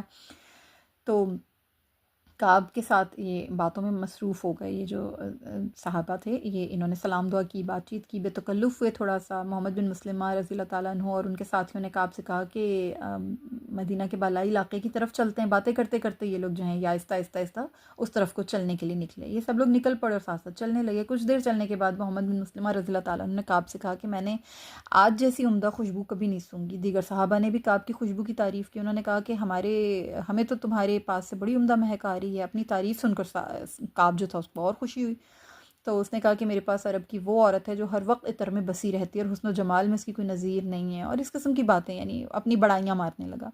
تو محمد بن مسلمہ رضی اللہ تعالیٰ عنہ نے موقع غنیمت جانتے ہوئے کہا کہ اجازت ہو تو تمہارا سر سونگ لوں؟ کعب فوراً بولا کہ ہاں بالکل۔ انہوں نے پہلے خود اس کا سر سونگا، پھر اپنے باقی ساتھیوں کو بھی سونگھایا۔ تھوڑی دیر گزرنے کے بعد انہوں نے کعب سے پھر کہا کہ کیا پھر دوبارہ سر سونگنے کی اجازت ہے؟ کعب نے خوشی خوشی کہا کہ ہاں کیوں نہیں۔ اب جو ہی انہوں نے اس کا سر پوری طرح اپنے قابو میں لے لیا تو اپنے ساتھیوں سے کہا کہ اسے پکڑ لو۔ ان کا یہ کہنا تھا کہ یکایک فضا میں تلواریں چمکنے لگیں اور ساتھ ہی دیکھتے دیکھتے اس گستاخ رسول کا کام تمام ہو گیا۔ سبحان اللہ العظیم، اللہ اکبر کبیرہ۔ ابن اسحاق اور واقدی رحمہ اللہ نے محمد بن مسلمہ رضی اللہ تعالیٰ عنہ کے بجائے ابو نائلہ رضی اللہ تعالیٰ عنہ کا نام لکھا ہے کہ جب وہ یعنی شیب عجوز کی طرف جا رہے تھے تو رستے میں ابو نائلہ نے کعب کی کنپٹی کے بالوں پر اپنا ہاتھ ڈالا تھا، پھر ہاتھ سونگ کر کہا تھا کہ ابن اشرف، تم پر تعجب ہے، تمہاری خوشبو کس قدر عمدہ ہے وغیرہ، یہ جو تمام باتیں ہوئی تھیں۔ اس طرح سے کعب جو ہے وہ پوری طرح مطمئن ہو گیا تھا اور اس طرح سے اس کو دبوچا گیا اور پھر اپنے ساتھیوں کے ساتھ مل کر اس اللہ کے دشمن کو قتل کر دیا گیا۔ علامہ زرقانی رحمہ اللہ نے لکھا ہے کہ ممکن ہے کہ محمد بن مسلمہ اور ابو نائلہ رضی اللہ تعالیٰ عنہ دونوں ہی نے کعب سے اجازت لے کر اس کے بال سونگے ہوں۔ سبحان اللہ العظیم، اللہ کا احسان ہوا، کعب قابو میں آ گیا اور صحابہ نے اپنی تلواریں لہرا کر یک بار اس پر جو اس کو جو ختم کیا، اس سے اس کا کام وہیں تمام ہو گیا اور وہ ڈھیر ہو گیا۔ آنن فانن اللہ کا یہ دشمن جو تھا یہ اللہ کے حضور پیش ہوا اور جہنم واصل ہوا، اور اللہ کے اس دشمن نے مرتے ہوئے اتنی زبردست چیخ ماری کہ آس پاس ہلچل مچ گئی۔ یہودیوں کی کوئی گڑھی ایسی نہیں بچی تھی جس پر آگ روشن نہ کر دی گئی ہو۔ اس وقت بنو حارثہ کا ایک یہودی ابن سنینہ جو جائے وقوع سے 3 میل دور تھا، بولا میں خون کی بو محسوس کر رہا ہوں، یہ خون یثرب میں بہایا گیا ہے۔ تو اس طرح کا جو معاملہ ہوا، صحابہ کعب پر تلوار سے حملہ آور ہوئے، تو اس طرح سے مطلب وہاں پر جو ہے ایک گھمسان کی کارروائی کی گئی کہ ایسا لگ رہا تھا کہ ان کے پاؤں یا سر میں زخم آ گیا، یعنی حارث بن اوس رضی اللہ تعالیٰ عنہ کو چوٹ لگ گئی تو ان کو ایسے مطلب ہوا کہ جیسے ان کو جو ہے نا یا تو سر میں یا پھر پاؤں میں زخم آ گیا۔ صحابہ کرام رضی اللہ تعالیٰ عنہ جو تھے جب اپنا کام پورا کر چکے تو جاتے جاتے کعب کا سر کاٹ کر اپنے ساتھ لے گئے۔ وہ وہاں سے نہایت تیزی سے نکلے، انہیں خطرہ تھا کہ مبادہ یہودی جو ہیں وہ گھات لگائے بیٹھے ہوں گے، اور یہود کی گڑیوں میں ابھی تک جو ہے وہ آگ جل رہی تھی، یعنی اس طرح کی روشنی تھی، وہ اندر جاگ رہے تھے۔ فدایان اسلام کا یہ دستہ بنو امیہ بن زید اور بنو قریظہ کی بستی اور بواس سے ہوتا ہوا چھپتا چھپاتا حرہ عریس پر پہنچا۔ حارث بن اوس رضی اللہ تعالیٰ عنہ بہت زیادہ خون بہہ جانے کی وجہ سے پیچھے رہ گئے تھے۔ صحابہ نے یہاں رک کر ان کا انتظار کیا۔ تھوڑی دیر بعد حارث رضی اللہ تعالیٰ عنہ کے قدموں کے نشانات دیکھتے ہوئے وہاں پہنچے۔ انہوں نے اپنے ساتھیوں سے کہا کہ اللہ کے رسول صلی اللہ علیہ وسلم کی خدمت میں میری طرف سے سلام عرض کر دینا، مطلب یہ تھا کہ تم جاؤ اور میری فکر نہیں کرو۔ صحابہ کو انہیں چھوڑ کر جانا گوارا نہیں تھا، وہ چاہتے تھے کہ ہم اپنے ساتھی پر بے حد مہربان و مشفق رہیں اور انہیں ساتھ لے کر جائیں۔ وہ انہیں اٹھا کر اپنے ساتھ لے کر گئے، یعنی انہیں اٹھا لیا، گود میں اٹھا لیا۔ وہ جلد از جلد نبی کریم صلی اللہ علیہ وسلم کی خدمت میں پہنچ کر فتح کی خوشخبری سنانا چاہتے تھے۔ جب صحابہ بقیع الغرقد کے پاس پہنچے تو انہوں نے زور سے نعرہ تکبیر بلند کیا۔ یہ رات کا آخری پہر تھا۔ رسول اللہ صلی اللہ علیہ وسلم اس وقت اپنے پروردگار سے مناجات میں مصروف تھے اور نماز پڑھ رہے تھے۔ آپ صلی اللہ علیہ وسلم نے جب ان کا نعرہ سنا تو جواباً فرمایا اللہ اکبر۔ آپ سمجھ گئے کہ صحابہ کرام رضی اللہ تعالیٰ عنہم کعب کا سر لے کر آئیں، اس کو ٹھکانے لگا آئیں۔ وہ دوڑتے ہوئے آپ صلی اللہ علیہ وسلم کی خدمت میں پہنچے۔ نبی کریم صلی اللہ علیہ وسلم بھی جلدی سے باہر تشریف لائے اور ان کے استقبال کے لیے مسجد کے دروازے پر کھڑے ہو گئے۔ انہوں نے آپ صلی اللہ علیہ وسلم کی خدمت میں سلام عرض کیا اور آپ صلی اللہ علیہ وسلم نے ان سے فرمایا افلحت الوجوہ، میرے یہ چہرے کامیاب رہیں۔ سبحان اللہ العظیم، افلحت الوجوہ یعنی یہ چہرے کامیاب رہیں۔ صحابہ نے عرض کی ووجہک کا یا رسول اللہ، اے اللہ کے رسول آپ کا چہرہ بھی کامیاب رہے۔ اس کے بعد انہوں نے آپ صلی اللہ علیہ وسلم کو اللہ کے دشمن کعب بن اشرف کے قتل کی خبر سنائی اور اس کا سر آپ کے سامنے رکھ دیا۔ آپ صلی اللہ علیہ وسلم نے کعب کے قتل پر اللہ تعالیٰ کی حمد و ثنا بیان کی۔ اس کے بعد صحابہ نے اپنے ساتھی حارث رضی اللہ تعالیٰ عنہ کو نبی کریم صلی اللہ علیہ وسلم کی خدمت میں پیش کیا۔ آپ صلی اللہ علیہ وسلم نے ان کے زخم پر اپنا مبارک لعاب دہن لگایا جس سے وہ شفا یاب ہو گئے اور ان کی ساری تکلیف ختم ہو گئی۔ پھر نبی کریم صلی اللہ علیہ وسلم تشریف لے گئے اور آپ صلی اللہ علیہ وسلم کے صحابہ کرام بھی اپنے اپنے گھروں کو چل دیے۔ یہاں پھر میں یہ بھی آپ کو بتاؤں کہ صبح تک یہودیوں کو کعب کے قتل کی خبر وحشت اثر بن کر مل گئی۔ صبح کے وقت ہی رسول اللہ صلی اللہ علیہ وسلم نے مسلمانوں کو حکم دیا کہ یہود کے مردوں میں سے تم جسے بھی اپنے مقابل پاؤ قتل کر ڈالو۔ نبی کریم صلی اللہ علیہ وسلم کا یہ حکم سن کر یہودی بے حد خوفزدہ ہو گئے۔ ان کے رؤسا اور ان کے جو سرغنہ وغیرہ تھے نا، ان میں سے کسی کو بھی سامنے آنے کی ہمت نہیں ہوئی۔ ان کی زبانیں گنگ ہو گئیں۔ انہیں ڈر تھا کہ مبادا ہمیں بھی کعب بن اشرف کی طرح قتل نہ کر دیا جائے۔ یہودی اور ان کے مشرک ساتھی گھبرا گئے تھے۔ وہ صبح ہوتے ہوتے ہی رسول اللہ صلی اللہ علیہ وسلم کی خدمت میں حاضر ہوئے اور احتجاج کرتے ہوئے بولے کہ رات ہمارا آدمی قتل کر دیا گیا ہے، وہ ہمارے سرداروں میں سے ایک سردار تھا، اسے بغیر کسی جرم کے دھوکے سے مار دیا گیا ہے۔ ان کی یہ باتیں سن کر رسول اللہ صلی اللہ علیہ وسلم نے ارشاد فرمایا اگر وہ اسی طرح رہتا جس طرح اس جیسی رائے رکھنے والے دوسرے لوگ رہ رہے ہیں تو قتل نہ کیا جاتا، لیکن اس نے ہمیں ایذا پہنچائی اور اشعار کے ذریعے ہماری ہجو کی۔ تم میں سے جو شخص بھی ایسا کرے گا اس کے لیے تلوار ہی ہوگی۔ سبحان اللہ العظیم، یہ سنن ابی داؤد میں یہ حدیث موجود ہے۔ رسول اللہ صلی اللہ علیہ وسلم نے یہودیوں کو دعوت دی کہ وہ آپس میں ایک معاہدہ امن تحریر کر لیں جس کی وہ پابندی کریں۔ ان لوگوں نے فوراً آپ صلی اللہ علیہ وسلم کی بات مان لی اور انہوں نے اپنے اور آپ صلی اللہ علیہ وسلم کے درمیان رملہ بنت حارث کے گھر میں کھجور کے درخت کی چھاؤں میں ایک دستاویز لکھی۔ یہ دستاویز دراصل اسی میثاق مدینہ کی تجدید تھی جو جنگ بدر سے پہلے مسلمانوں اور یہودیوں کے درمیان طے پایا تھا۔